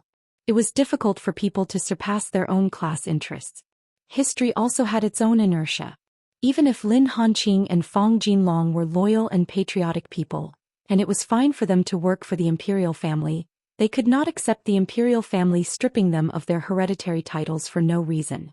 He should have something to rely on. He has nothing to fear. In the previous life, the Duke of West Ridge did not participate in the rebellion of Purple Marquis Shen and Gu. But in the process of the royal family quelling the rebellion, he did not do his best. The ones who really contributed were the Duke of Jinyuan Lin family and the Gongfang family. The one who really killed the Duke of Purple Marquis was a veteran saint of the royal family. Therefore, the Duke of West Ridge's strength was not obvious and his background was unknown. The intelligence system of the Pantheon of Demons has never received any relevant information. Seeing Jiang Tian looking at him inquiringly, the god of Sir God Niu Ben quickly shook his head. Jiang Tian nodded slightly, his eyes deep and distant. Even if the Duke of West Ridge did not have a hidden sect as a backer in the previous life, it did not mean that he did not have one in this life. Because after he came to this continent, he had been very low-key and tried his best not to change the course of history. However, the history of the empire had been rewritten. The death of the Purple Marquis was a huge psychological blow to the vassals, so they all had their own ways of dealing with it. Although the remnants of the Marquis of Purple Robe were destroyed in only 3 months, and he had not stopped to prepare for the abolition of the feudal system without any gap, it was already extremely fast. But among the feudal lords, it was inevitable that there would be courageous and resolute people who would quickly respond. For example, he could immediately establish ties with a powerful hidden sect. It's fine. I'm worried that he doesn't have a powerful backer. Otherwise, wouldn't it be too boring if I could just give an order and change the system, and the vassals wouldn't even dare to fart? It would be best if 2 divine sects like the 9 Mysteries sect came to kill me. As soon as Jiang Tian said that, "My lord, you are truly domineering. You have the demeanor of someone who can shock the ages and suppress the world." Niu Ben's god was so scared that he was shivering like a quail in the wind. His mouth was full of praise, but in his heart he was cursing Jiang Tian for being a lunatic. It was simply unreasonable. It was simply too crazy. Divine sects like the Nine Mysteries sect were so terrifying, but he didn't even take them seriously. Chief arrester of the sect of Six Fans, Divine Arrestor Tian Qingjun, is here to meet you. Outside the door, the butler Guochuandong's voice came through divine sense. Let him in. Jiang Tian's face was indifferent. Because of the prosperity of cultivation and martial arts, the constables of the empire had long been separated from the yamen and became the sect of Six Fans. There was a branch in every city and there was a guard station on every street. It was on par with the yamen, and the offices were usually in the north and south of the city. In the empire's political system, the sect of Six Fans was a permanent organization under the cabinet. Its status was theoretically on par with the six departments, and the chief arrestor could also participate in cabinet meetings. Disciple by Tian Qingjun is here to meet the master of state. A middle-aged man walked in. He was tall and strong but not clumsy. Like a cheetah, he was full of explosive power. As soon as he entered the rear hall, his expression turned solemn and he immediately kowtowed 3 times and kowtowed 9 times in a solemn manner without saying a word. Stand up and talk. Jiang Tian calmly accepted his kowtow, and only then did he raise his hand slightly. Yes. May I know why the master of state is looking for me? What can I do for you? Tian Qingjun stood up, but he still held his fists and bowed slightly, extremely respectful. He was dressed solemnly, and his hair and beard were meticulously groomed, revealing his meticulous personality. His bronze face was resolute, and his eyes were reserved and calm. There were many rules floating around him and there was a resonance with the great Tao. He was also a master of the divine transformation realm. The rules he mastered were mostly related to investigation and pursuit, such as the heavenly eye, soul attack, wind chasing, sky breaking, eagle falcon, and so on. His overall strength was stronger than ordinary dukes like Lin Hanqing, but slightly weaker than first-class masters like Fong Jinlong and Purple Marquis. Recently on the continent, are there any perverted thieves? I want relevant information. Jiang Tian smiled indifferently. Perverted thieves? Tian Qingjun was slightly stunned. Beside him, Niu Ben's deity also had an incredulous expression. Why would you care about perverted thieves when the empire was undergoing great changes and turbulence? However, Tian Qingjun didn't dare to ask too much and quickly said, there are many benefactors like perverted thieves on the continent. Not to mention the continent, even the empire has plenty of them. There are statistics in this disciple's jade scroll. Master of State, please take a look. As he spoke, he took out a jade scroll and was about to open it. I don't need to take a look. Jiang Tian waved his hand and said, the perverted thief I want must have the following characteristics. Firstly, the perverted thief is extremely cruel and often destroys corpses. Secondly, he is proficient in the art of dual cultivation and plucking. The woman is usually a golden core or nascent soul realm female cultivator with a virgin body. Her vital yin, qi and blood have been plucked clean. Thirdly, he always acts alone and is proficient in the void-splitting law. Jiang Tian was obviously looking for the Thunder Yang sect's Zhongzi Yang Dingtian, who wanted to forcefully marry Huang Linger. However, Yang Dingtian originally liked to pluck women and his whereabouts were secretive. He rarely appeared in the sect. It was extremely difficult for Jiang Tian to look for him in the sect. Jiang Tian's objective was to kill this person when he went out to pluck. However, Yang Dingtian had done too many evil deeds in his life, and the bloody cases on him were too numerous to be recorded. However, he had always been deceiving others. Even when his true appearance was exposed, he was still spurned by the righteous sections. Of course, he wouldn't admit to any old crimes that weren't exposed. Therefore, Jiang Tian might know his true appearance, but he didn't know what crimes he had committed. He also didn't know where he had committed the crimes. Therefore, he could only rely on the clues provided by the Six Fan School to deduce his next move and kill him. Reporting to the Master of State, there is indeed such a perverted thief. 10 years ago he appeared in the Empire's Beijiang Duke's territory, Full Frost City's Red Moon Lake. He calls himself the Lotus Harvester.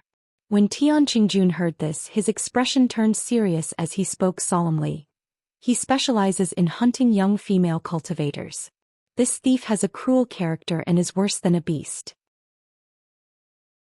Every time he plucks a woman, he likes to kill the victim cruelly and cut off the two things on her chest as a souvenir to play with at all times. That's him. When Jiang Tian heard this, his heart was moved. How can there be such a savage person in this world? He is simply inhuman. When Big Black heard this, it immediately revealed an angry expression as it yelled with widened eyes. How does your six-fan school do things? Such an evil and vicious criminal should have been pursued and intercepted long ago. After capturing him, he should have been killed as a sacrifice to the heavens and dismembered into thousands of pieces to comfort the souls of those women who had died tragically. How can we let him live freely until today and harm so many lives? You are right to blame him. Tian Qingjun didn't dare to be disrespectful to Big Black as he sighed and explained, this Lotus Harvester's movement technique is exceptional and can shatter the void. Many people guess that he has a half-step soul transformation cultivation. Furthermore, he is a lone thief who specializes in harming female cultivators. He has experienced hundreds of battles and his strength is naturally exceptional. Our six-fan school only has a few soul transformation experts. Most of the constables who investigate the cases are only at the golden core or nascent soul realm. They are lacking in strength. His face was filled with fear and uneasiness. Chief Constable Tian, you don't have to blame yourself. Jiang Tian smiled indifferently and said, you just need to give me the case files of this person and the cases that he is suspected to have committed. In the depths of his eyes, a biting cold murderous intent flashed by. His deduction of the great case file art was extremely exquisite. As long as there were enough precedents, he would be able to deduce the pattern of Jiang Tian's crimes and his next move. When the time came, Jiang Tian would be beheaded immediately. Chapter 1981. Yes, Lord Royal Preceptor. Tian Beiqing quickly bowed and activated his magic power. Light filled the air and formed words and pictures. He copied many jade slips and documents. Tian Beiqing left the original and handed the copied version to Jiang Tian. Then he flattered, this thief has done many evil things and will be punished by God. The saint is merciful and benevolent. He helped to eliminate evil and protect the world. He will be praised by the world and admired by everyone in the future. This matter is very important. You must remember that I am concerned about this case. You must not spread the news of me asking for the documents. Today I am here to talk to you about guarding the housewarming banquet. Jiang Tian suddenly looked serious and said in a low voice. Yes, I know. I will not spread it. I will rot in my stomach. Feeling a majestic and heavy pressure and hidden killing intent, Tian Beiqing felt as if his soul and body were moving together. Even the gods became stiff. The rules and Daos around him were about to be torn and imprisoned. He could not help but be scared out of his wits. He promised repeatedly. In addition, give me the recent activities of the big sects and aristocratic families that the six-fan school has found out. Jiang Tian said in a low voice. Of course, this was not a problem. Tian Beiqing quickly took out a copy of a jade slip. Record book. It recorded the activities that the sects and aristocratic families were going to hold in the near future. The six-fan school supervised the world and had branches all over the empire. They were like branches with billions of tentacles. Every day, they would report the information they found to their superiors and finally gather it at the headquarters of the six-fan school. Moreover, they were also in contact with the sects and the intelligence agencies of other countries. Yes, this is it. You can go now. Jiang Tian waved his hand. It was as if spring had returned to the earth and the cold had retreated. Tian Beiqing suddenly felt his body and mind lightened. It was as if an ancient god had moved a huge mountain on his body with an invisible giant hand. He felt comfortable and normal again. I will take my leave. Tian Beiqing's reverence for Jiang Tian reached an unprecedented level. He bowed slightly and left. Following Tian Qingjuan's departure, the rear hall once again fell into a desolate silence. Jiang Tian sat on the bed of clouds without saying a word. His face was calm and his eyes flickered. No one knew what he was thinking. Only a gentle breeze blew, causing his wide robe to tremble slightly. Whoosh! Suddenly, Jiang Tian slowly raised his right hand and pointed in the air, causing numerous jade slips and documents to float before him. Above it, brilliant light blossomed. Paragraphs of text and pictures appeared in the air, all of which were records of the Lotus Harvester. His profound dual models suddenly lit up and shot out 3 feet of white light. Inside his pupils, there seemed to be many runes wriggling and combining in his pupils, forming 2 colored glazed divine lamps that could illuminate the past, present, and future. They could see through the 9 underworlds and the celestial world to investigate all the causes and effects. Under the illumination of the eyes of Zhang Tian's colored glazed divine lamps, many jade slips flew up and down. Endless pictures and text floated, constantly rearranging and reorganizing. Zhang Tian used the principles of mathematics and the art of planning to summarize the past cases of the Lotus Harvester, find the hidden rules and deduce the future. On the surface, the Lotus Harvester's crimes were very irregular. He could commit crimes at any time and any place. Apart from the fact that the target was a female cultivator, there were no other common characteristics. However, under the deduction of Zhang Tian's grand case art, the complicated and disorderly appearance collapsed like snow, and the essence within was revealed. It was an unchanging pattern. Found it. The dazzling light in Zhang Tian's eyes suddenly dimmed, and he returned to his normal state. However, a smile appeared on his face. On the 15th of every month, when the northern sky's cross star is the brightest, the Lotus Harvester Yang Dingtian will definitely commit crimes. This is because he cultivates the extremely fierce and violent laws of thunder and fire. After a long time, the evil fire and poisonous thoughts in his heart are extremely strong. In addition, the cross star is a thunder star. Once it approaches the continent, his senses will be stronger and he must reconcile with his vital yin. Thoughts emerged in Zhang Tian's mind, and his train of thought gradually formed. He's too uncomfortable. He's too uncomfortable. Suddenly, as if 1 turned into 3, the passing me Zhang Tian swayed out. His hair was unkempt, and his appearance was rough and barbaric to the extreme. Seeing this scene, God Niu Pai was so scared that he almost exploded on the spot. This was the passing me Zhang Tian who almost killed him on 100 Flowers Peak. However, the passing me Zhang Tian did not pay attention to him. Instead, his eyes were fixed and he muttered to himself like a madman. The Lotus Harvester's heart seems to be fried in hot oil, and his whole body seems to be burning in a raging fire. Under his skin there seems to be many burning insects crawling, and his whole body is about to dry up. Only tearing and killing can calm him down. Only his vital yin can extinguish the flames of desire, and only fresh blood can dissipate that feeling of dryness. Go on. You are best at speculating about such vicious and evil deeds. The passing me Zhang Tian stepped out as if he had traveled through the ages from the end of the void. This time if you go play in the mortal world again, I wonder what kind of disaster you will cause. Perhaps, your evil thoughts and evil heart might be hooked by Yang Dingtian and fall into eternal damnation. Haha, you can even see through this. The passing me Zhang Tian wasn't convinced and snorted. Those young ladies are already fish on the chopping board. I saved their lives. How can I not collect some interest? What's more, this young master is gentle and decent. I respect women and am proficient in starting from the depths of the body to achieve the resonance of the soul. I will definitely let them have a great time. He spoke proudly and complacently. As long as it is a woman, as long as they have intercourse with this young master once, they will definitely be addicted to me and will never be able to leave me again. Aren't all women like that? I am handsome and skilled, so I am flirting and teasing. Yang Dingtian is ugly, so he is violating. But before he could finish his words, the passing me Zhang Tian had already descended from the sky and stepped on him. Shut up. Otherwise I will stomp you to death. The passing me Zhang Tian yelled out coolly. The passing me Zhang Tian was stomped so hard that all the bones in his body were about to crack. However, he still spoke like a hoodlum. I am speaking the truth. This is an era where looks are important. Women always have double standards and are unreasonable. Once I whip them, they will become obedient.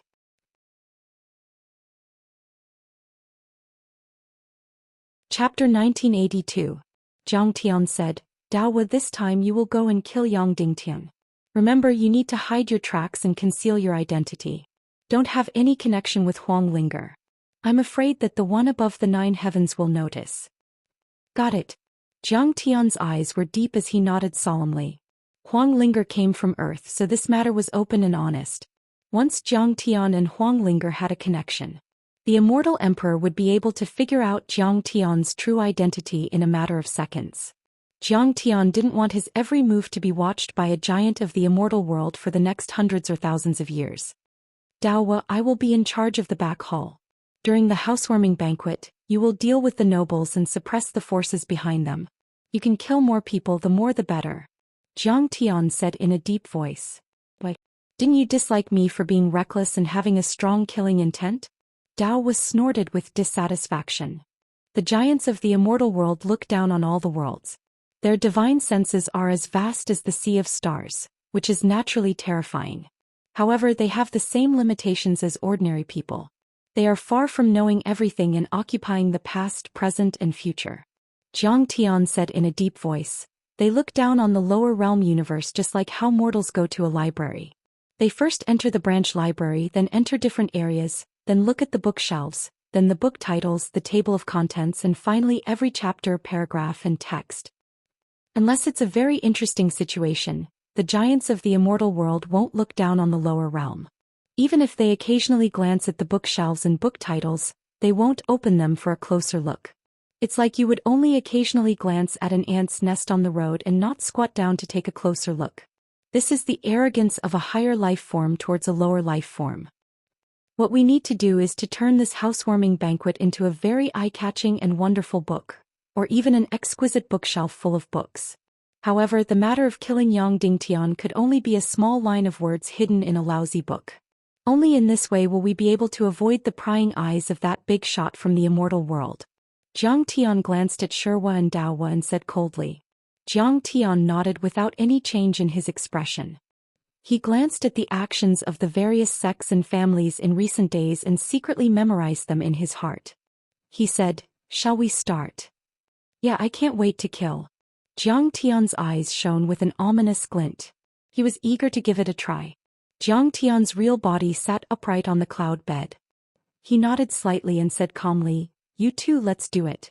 Remember, this matter concerns our survival and fate. You must be extremely cautious." "Yes." Jiang Tian started to leave. When he reached the door, his body changed, turning into a snake that slithered into the grass.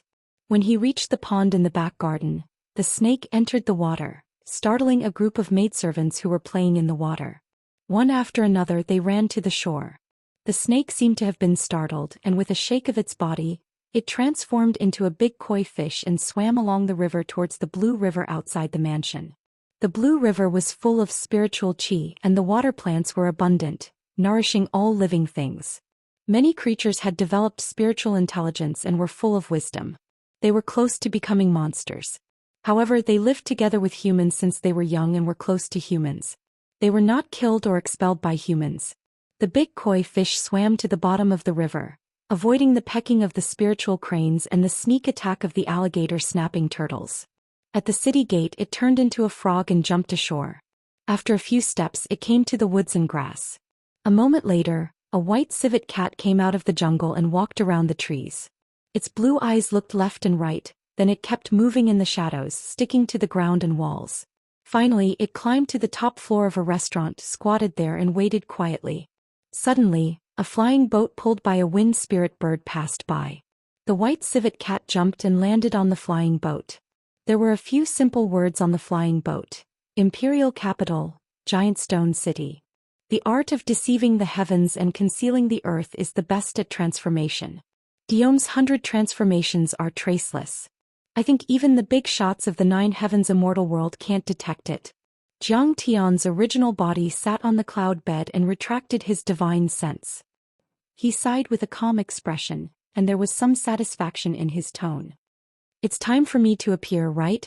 Jiang Tian's carefree and unfettered nature made Jiang Tian very envious and impatient. Outside the door, various vassals had already arrived. Jiang Tian really wanted to go out and kill. "No hurry. We'd better wait for Guillaume to find clues and make a move at the same time." Jiang Tian's original body was neither arrogant nor impatient. Jiang Tian's current status was very high. He was a dignified heavenly master of a country and was very important. His housewarming should be quite grand and the ceremony should be very complicated. To open the mansion door, he had to invite guests and hold a banquet for 10 days and 10 nights. During this period, the vassals would not stay in the Grand Preceptor's mansion and would not leave. Therefore Jiang Tian had plenty of time to maneuver. Glancing at Jiang Tian held his forehead with his hand and said helplessly, "You have to change your appearance. Can't you look more like an imperial preceptor? Even if you're a berserk imperial preceptor, you're still an imperial preceptor after all." In the extreme north of the empire, the sky was filled with snow and the sky was dim. The snowflakes were the size of a palm. When they landed on people, they even felt heavy. The streets were covered in snow all year round. The buildings in the city were like ice sculptures in jade, magnificent and moving. The temperature was extremely cold. When people exhaled, the water vapor in them would immediately turn into ice crystals and scatter. The temperature was extremely cold. There were many liquor stores on the streets. Mortals had to wear warm dharma artifacts to live. Otherwise, they would immediately turn into ice. Under the sky filled with lead clouds, a blue wan bird spread its wings and glided steadily, landing in a post house. On the bird's back, a cloud building that was carved with raging fire runes opened. Many tourists were either yawning listlessly or looking around with curiosity. They were all shocked by the magnificent and cold ice giant city. The wind spirit bird wasn't a high-grade spirit bird and was mostly used for long-distance voyages by the secular world. Its speed wasn't fast and would take 5 days to reach Giant Stone City. But Jiang Tian had changed his free mount a few times during the journey and arrived at Giant Stone City on the 3rd day. In fact, the place where Yang Dingtian committed the most crimes was Full Frost City. But Jiang Tian naturally had his reasons for choosing this place. The Six Fan School wasn't a group of people that did nothing. Since Full Frost City had committed the most crimes, they naturally set up many sentry posts and constables in Full Frost City. There were over 30 nascent soul constables and even a soul transformation realm high-ranking constable who would supervise the investigation and pursuit from time to time. Meanwhile, Hesse City was adjacent to Full Frost City. In between them was a snowy plain that stretched for thousands of miles. It was unobstructed and was also within Full Frost City's range of influence. Furthermore, Yang Dingtian had also succeeded twice in this place. Therefore, the city's defense was tighter. Giant Stone City was separated from these two cities by an ice mountain that was thousands of feet tall. Most importantly, this ice mountain was also occupied by demonic beasts and was tainted by demonic qi. Therefore, it was extremely difficult to reach Giant Stone City from Hesse City and Full Frost City. Furthermore, to the north of Giant Stone City was the border and the neighboring country. It was extremely convenient to escape. After all, the Eastern Empire's constables and soldiers weren't allowed to enter other countries as they wished. They had to report the other country's protection and obtain permission. Otherwise, it would be considered an invasion. And the report would naturally require a certain amount of time. By this time, Yang Dingtian had already escaped. The orbit of the cross star was getting closer and closer to the continent. The thunder attribute law and Great Tao's fluctuations were intense, interfering with the cultivator's body and mind. Jiang Tian believed that Yang Dingtian would soon commit a crime in Giant Stone City.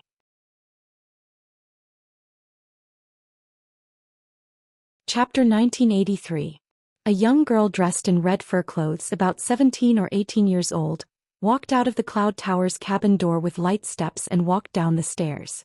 In her arms, she was holding a white civet cat with an arrogant expression and indifferent eyes. It was Jiang Tian. "How can I tease you? You're ignoring me. You're really a proud little cutie." The girl scratched the white civet cat's head and pouted her bright red lips. She was both helpless and fond of the cat. "Nan, where did you get this civet cat?" Her parents, a middle-aged couple, greeted her with a kind smile on their faces. The man had long arms and legs and he was tall and big. His hands were covered with burn scars and calluses from frostbite. He wore a protective magic artifact, but the runes on it had been worn out for too long. At first glance, one could tell that he was a low-level mortal who lived a conservative life. "I picked it up on the road. It's so cute." The girl ran over excitedly and threw the cat into her father's arms. She hugged her mother's waist and rubbed her head on her mother's neck and face. She said coquettishly, "Mother, I haven't seen you for 3 years after I went to the capital. I really miss you." Don't pick up a living thing of unknown origin. You're not young anymore. How can you be so immature? If it's a violent demonic beast, we'll be in trouble." The man scolded with a straight face, but there was unconcealable pride and love in the depths of his eyes. The man's surname was Lu. Their ancestor was a cultivator from beyond the galaxy with a nascent soul cultivation base. However, he was old and weak. He couldn't find a suitable job, couldn't get merit points, and couldn't earn crystal stones. Naturally, he couldn't get a household registration in a big city. After going around in circles, he was harassed by demonic beasts and bullied by powerful cultivators. After going through all kinds of hardships, he could only settle down in this small city on the border. Giant Stone City was originally a cold place and was not suitable for living. Moreover, it didn't have a large spirit-gathering array like the capital and Jianghan City. Therefore, the conditions for moving into the household registration were also very low. Cultivators from beyond the river were not valued in the empire. Moreover, on the mainland the Great Path was firm and the laws were suppressed. Nascent soul cultivators from beyond the river could only exert the strength of golden core or even chi refinement. In Grand Boulder City, the status of the patriarch was not high, and he did not have any decent assets or accumulations. He could only hunt some demon beasts and exchange them for crystals and materials, barely getting by. After struggling for dozens of years, he finally married a local female cultivator with a low cultivation base and had a few children. It could be said that he had taken root on this continent. It was just that after the ancestor's death, there were very few disciples with extraordinary aptitudes in their clan. In addition, the several sets of cultivation methods that the patriarch brought from outside the river did not conform to the laws and great Daos of this world. So the inheritance of combined cultivation was gradually cut off. The girl's generation was already the 5th generation, and they were completely reduced to a mortal family. The man with the surname Lu ran a blacksmith's shop. Because he was kind and honest, the quality of his ironware was good and he never lacked in weight. In the area north of the city, there were many regular customers and everyone affectionately called him Brother Lu. Although her family was very poor, her daughter managed to find a good job in the capital. She worked as a maid in a marquis's mansion. Her annual salary was not a small amount. Furthermore, she could secretly learn some cultivation techniques. The master also allowed her to do as she pleased and did not restrict her. Sometimes the man would dream in his heart that one day his daughter could become a cultivator again and become a superior person, bringing glory to her ancestors. "Father, don't be so fierce to me. I'm at the foundation establishment stage now, and my divine sense has been activated, so I can naturally see if it's a demon beast or not. It's just an ordinary cat." The girl said proudly. "That's right. It's not easy for our daughter to come back. She hasn't even had a bite of hot food and you're already so fierce. Besides, our daughter has cultivation base, but do you have it?" The mother of the Lu family spoiled her daughter without any principles, and she immediately scolded her husband. "I'm just worried that she'll be taken advantage of. Anyway, there's nothing wrong with being careful." Being scolded by his wife, the old man of the Lu family blushed. He seemed to be a little helpless and explained helplessly, "Manhan, half a year ago when the little brother of the Li family of Chang'e was playing outside the city, he picked up a white fox. He thought it was pretty, clever and cute, so he brought it home. Who knew that it was a demon beast that had cultivated to the demon core stage? That night, it ate the whole Li family, not even leaving behind a single heart, liver, spleen or lung." The old man of the Lu family rambled on. The family of 3 stepped on the snow and walked towards the north of the city. The Dragon Whisker Ditch in the north of the city was a real slum. It used to be the sewage channel of Giant Stone City. Later it was abandoned and the residents of the lower class gathered there. The dilapidated houses were scattered and the terrain was extremely low. Over the years they were covered in snow and ice, and the sewage flowing through them turned into ice crystals. The wooden door, which had been eroded by the wind, snow and sunlight until the black paint peeled off, revealing the white logs within, was pushed open. The family of 3 passed through the cramped courtyard filled with furnaces and blacksmithing tools, which emitted a faint rusty smell, and walked into a large house. "By the way, daughter, didn't you send a message back saying that you can only return home once in 3 years? Why did you suddenly? Did you cause trouble and make the master unhappy?" After the old man of the Lu family sat down, he asked worriedly. The white civet cat squatted on the ground and looked at the wind and snow outside the window. It raised its ears as if it was listening to something. No. Lu Manhen smiled and said, "The new imperial preceptor Saint Xiqing moved into the crown prince's mansion and held a housewarming banquet. The marquis and his successor that I serve will also attend the banquet. Moreover, the banquet will be very grand. It will be a banquet that lasts for 10 days and 10 nights. During this period, the master won't return home, so there's no need for us to serve him." She poured herself a cup of tea and gulped it down. Wiping her mouth, she smiled and said, "Moreover, the imperial preceptor's ascension to the throne is also a celebration. We all have to take 10 days off. Therefore, the master gave us, the servants, a holiday to visit the family." The new imperial preceptor. Mr. and Mrs. Lu did not take it to heart after hearing it. This kind of big shot was too far away from them. In fact, they had never heard of the name Saint Xiqing. The mountains and rivers here were dangerous and the people's livelihood was poor. There were few people and even news was very limited. However, seeing that their daughter didn't cause any trouble, they were relieved. Knock, knock, knock. Suddenly there was a knock on the door. Manhin. You're back? Where is he?" Following the cheers, a 15 or 16-year-old boy ran into the courtyard excitedly. "It's Kong Cheng. In the years that you weren't around, he talked about you every day." The Lu couple immediately revealed a kind smile and said to their daughter. They hurriedly opened the door and let the boy in. This boy was their neighbor. His name was Kong Cheng.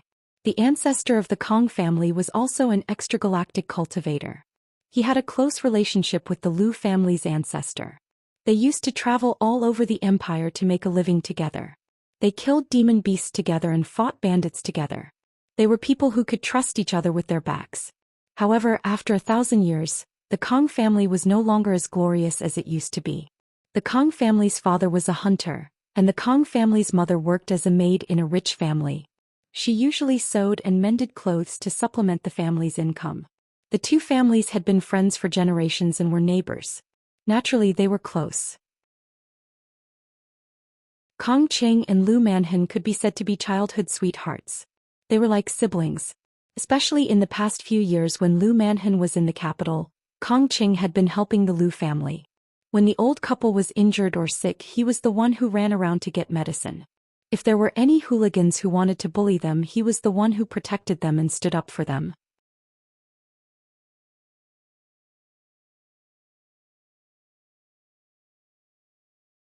Chapter 1984. Kong Cheng, you've grown taller. Seeing Kong Cheng enter, Lu Manhen suddenly stood up, her face full of joy. She quickly walked up to him, wanting to hug him, but then retracted her hands. She suddenly realized that they were no longer children. They were all grown up and there was a difference between men and women. "Sister Manhen, you've also grown taller and prettier." Kong Cheng scratched his head in embarrassment, his face slightly red. His eyes were filled with surprise, love, and affection. The big sister next door had actually become so beautiful. A subtle feeling also rippled in the youth's heart. "Kong Cheng, come and sit." Father Lu picked up a pair of metal tongs and opened the stove. The high-quality silver charcoal inside immediately turned red, emitting scorching energy. This silver charcoal was formed by the fossilization of silver fir wood from ancient times. It emitted a scorching primordial qi that could resist the invasion of the harsh primordial qi and precepts of this place. It had to be burned for a while a day, otherwise the house would immediately turn into ice. Of course, it was also very expensive. Half of the Lu family's income was spent on this. "Child, eat." The Lu family's mother also served some ginger tea and snacks. "Thank you, uncle and aunt." The four of them chatted for a while, gradually closing the distance between them. Kong Cheng was most curious about the outside world, so he kept asking questions, showing the curiosity of a youth. Lu Manhen slowly described the magnificent capital city, the prosperous life, and the countless cultivators. This made Kong Cheng envious.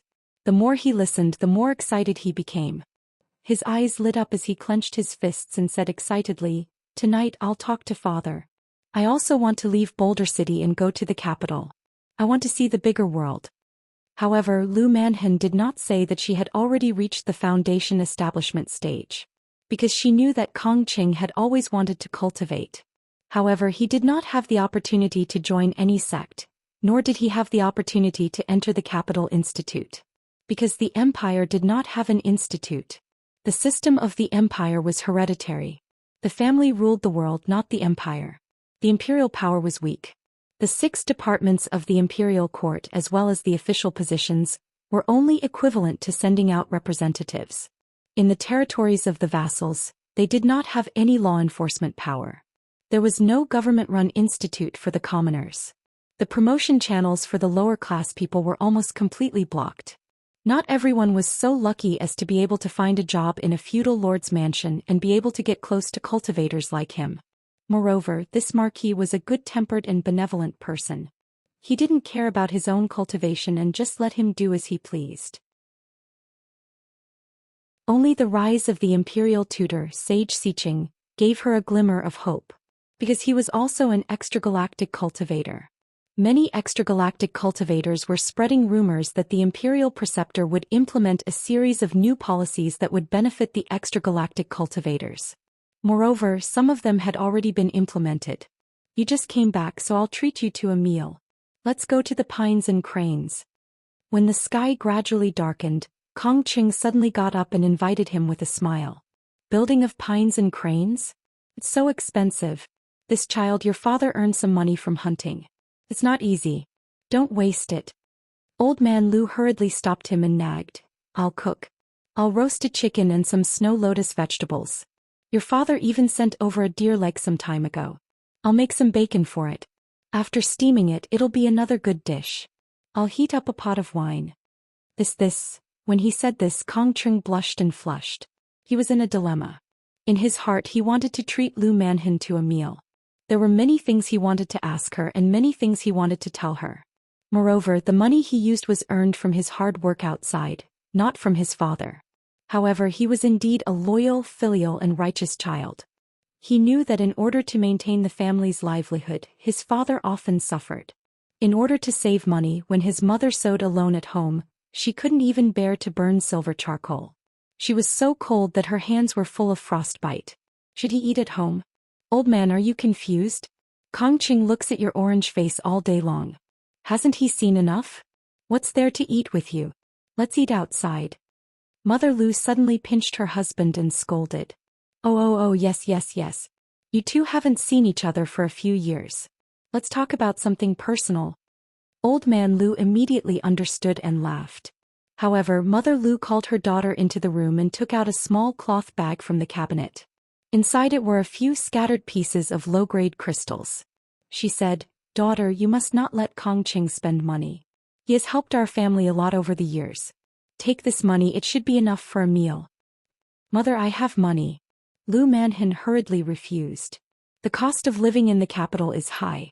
Moreover, we are registered as rogue cultivators outside the Milky Way.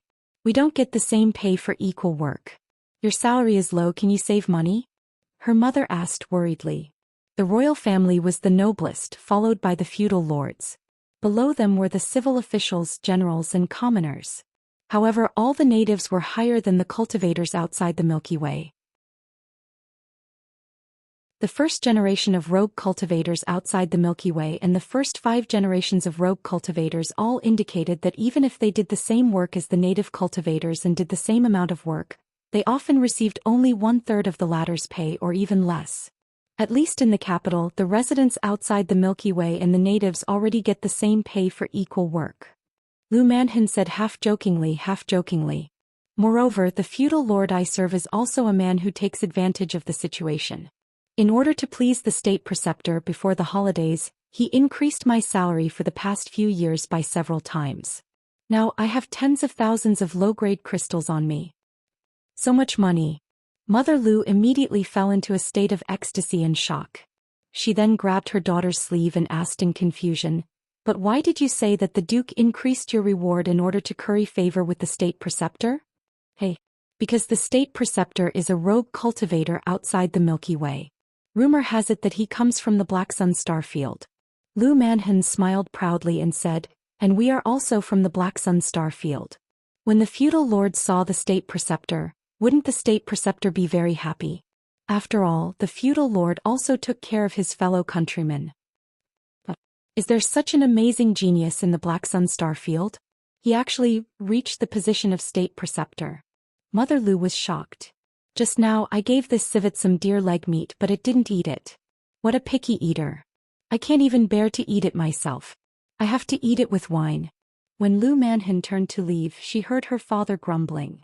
It understands human nature. It probably wants to eat the good food in the building of pines and cranes. Lu Manhan picked up the big white civet and walked out of the door with a smile. Look at it. So smooth. At first glance you can tell that it comes from a rich family and has never lived a hard life. The leg of a water deer is too disgusting for him to eat. This is inviting a lord back.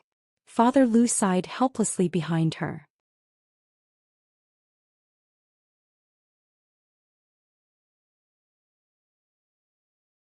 In a flash, the memories of his past life, that he shared with Jiang Tian's true body, were also suddenly awakened.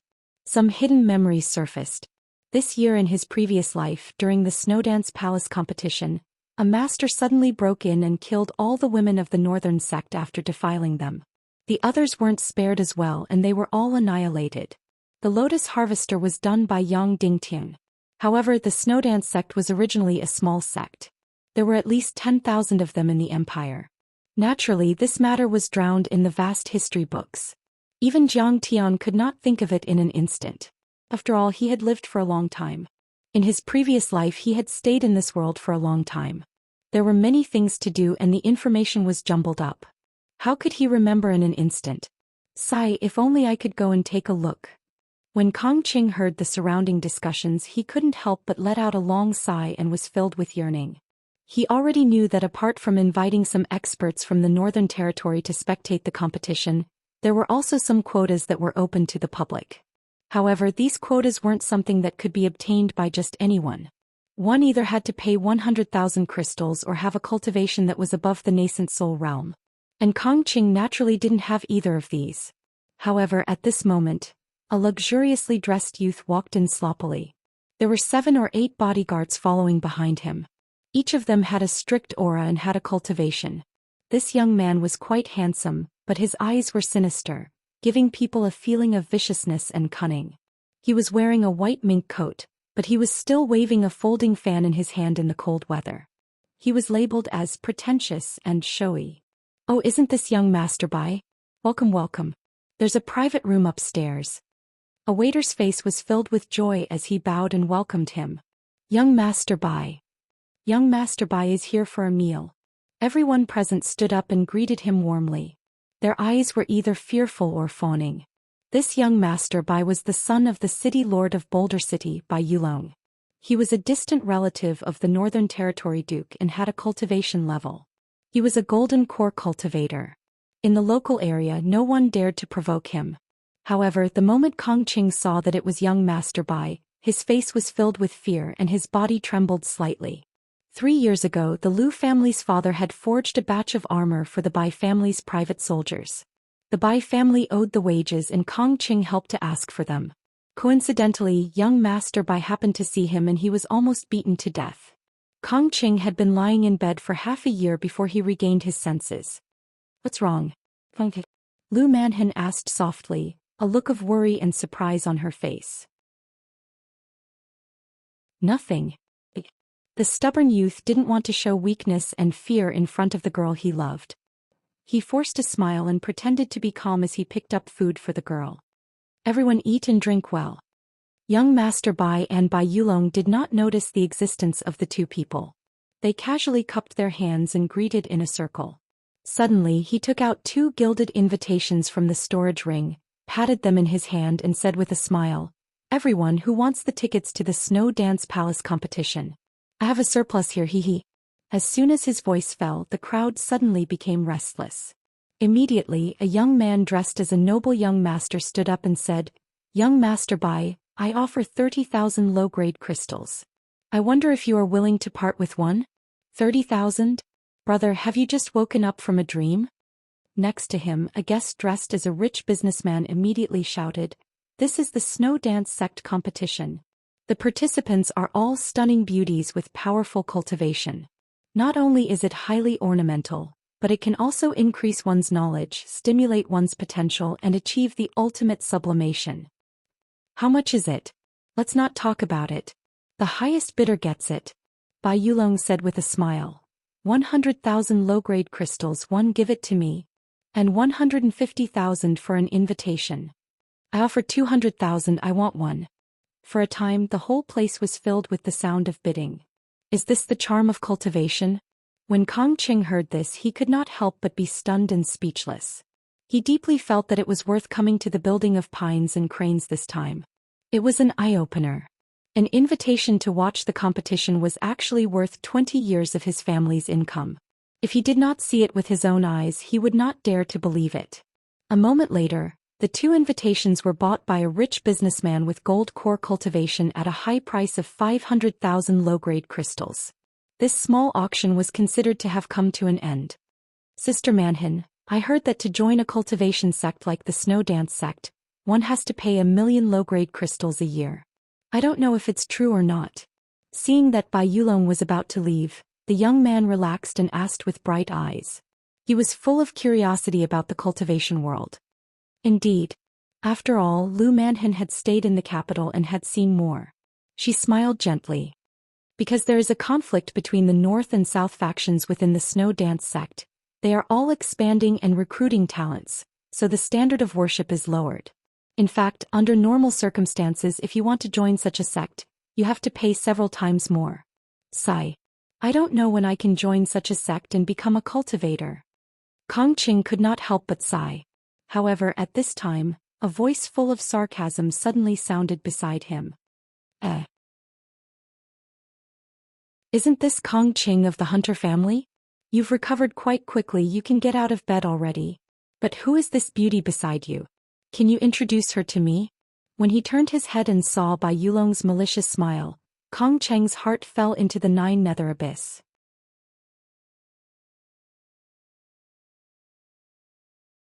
Chapter 1986. Bai Yulong was a famous playboy. He often kidnapped women on the street, humiliated them and even tortured them to death. His reputation was even worse than that of the Lotus Harvester. Not to mention that he was the son of the city lord and a distant relative of the Duke of Beijiang. Even if he did not have any cultivation he could not afford to offend him. Besides, he was a golden core cultivator. He could turn a criminal like him into meat paste with one slap. This is my neighbor Lu Manhin. Kong Qing introduced her reluctantly. Young Master Bai, we're done eating. We'll leave first. Enjoy your meal. Kong Cheng's heart was full of worry and fear. He did not want to stay any longer. He forced a smile, threw down a piece of low-grade crystal and pulled Lu Manhin away. There's also a civet cat. Lu Manhin wanted to pick up the civet cat, but it had already jumped onto her shoulder. Wait. However, Bai Yulong's body swayed and he stood in front of the two of them. He released his immense aura of the Aurus core stage, which was vast and mighty. Kong Qing could not withstand it at all. He stumbled back like a withered leaf in the midst of a raging storm. Lu Manhin could still hold on. She looked unhappy and frowned. Young Master Bai, what do you want? You actually have a cultivation base. Tea refinement. Foundation establishment. You're really talented and beautiful. Bai Yulong praised with a smile. His triangular eyes were full of greed, and his gaze wandered over Lu Manhin's curvaceous body. He shook his folding fan and said with a smile, You seem to be interested in the snow dance competition. You seem to be very interested in the snow dance sect grand competition. To be honest, I have the same intention. Why don't you come with me to watch the competition? Isn't it a good thing to improve your cultivation and knowledge together? Besides, I know some experts in the snow dance sect. I can introduce them to you. He was not an idiot. He obviously coveted Lu Manhin's beauty, but his words were so dignified that it was difficult to refuse. Thank you for your kindness, young Master Bai. However, I just returned home and have to accompany my parents. I can't go. However, Lu Manhin knew clearly what he meant. Her pretty face tightened and she declined politely.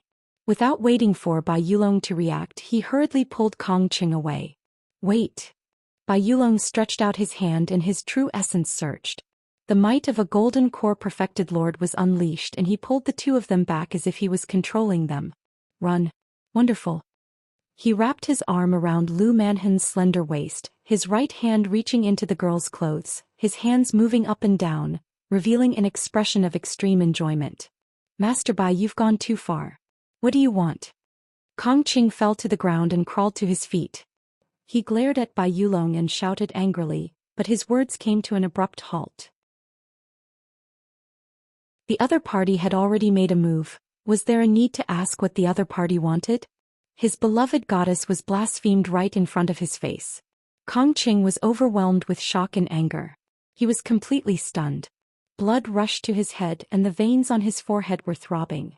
Everything in front of him seemed to have turned red. Everyone, are you all full? Please make way. Disperse, disperse. Guys, get out of here as well. Master Bai has booked the whole place today. Bai Yulong's companions were already used to this and they cleared the place with ease. Yes, we'll take our leave.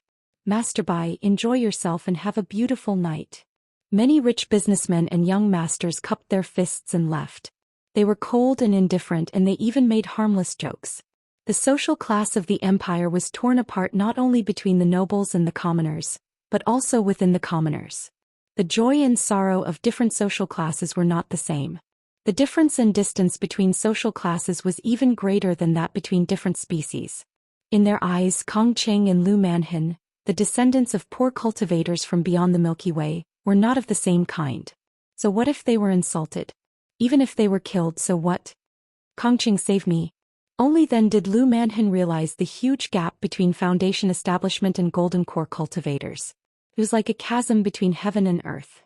In the hands of the other party, she was very proud of herself and could not use the divine power she was proud of. He could not resist or break free at all.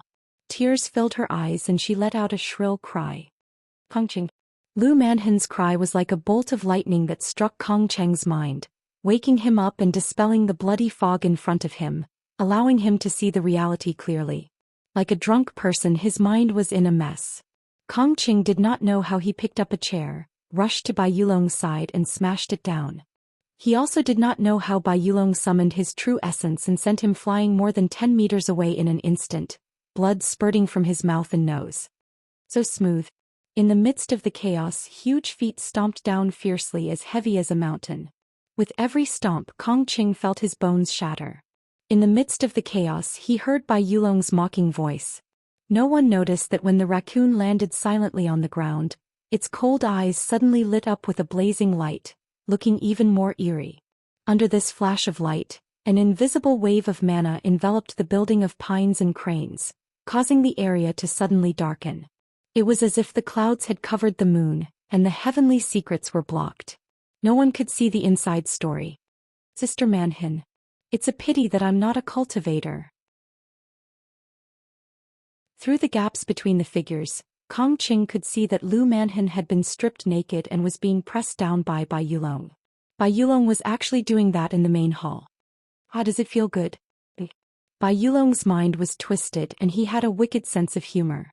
As he moved, he observed Kongqing's reaction, as if he wanted Kongqing to see and admire his painful and twisted expression. Bai Yulong, you're worse than a beast and your sins are monstrous. One day you'll suffer retribution and die a horrible death. Waves of dull pain came, but it was not as intense as the pain in his heart.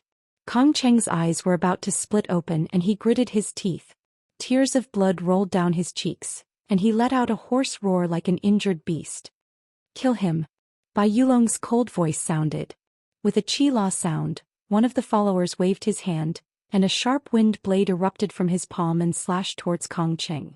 The follower who attacked had a cold expression, and he was full of confidence, as if Kongqing was an ant that he could easily crush. He was also an expert at the Golden Core stage and he was already a perfected cultivator. Of course, this level of cultivation was not obvious in the capital and other places where talents were abundant. But at least in this city he could be considered an expert and he was invincible. Not to mention that he was only facing an ordinary person with no cultivation. This world is so ugly and it's hopeless. Sensing the approach of death, boundless anger appeared in Kongqing's heart, and then it was extinguished and he fell into a deep and impenetrable despair. However, at this moment, crack! A blade aura that pierced through the sky suddenly lit up, and it was like a flash of lightning, instantly illuminating the endless darkness. Ah! The follower suddenly let out a shrill cry. His ghastly armor that was sufficient to resist the bombardment of magic treasures suddenly split open, and then his entire body suddenly exploded. A bloody mist suffused the air as crystalline flesh and blood sprayed down like rain, and it enveloped the entire hall, causing a pungent smell of blood to suffuse the air. You're tuning in to the Zhou Xian's Legacy YouTube channel. Don't forget to subscribe and join us on this journey to catch the most captivating stories.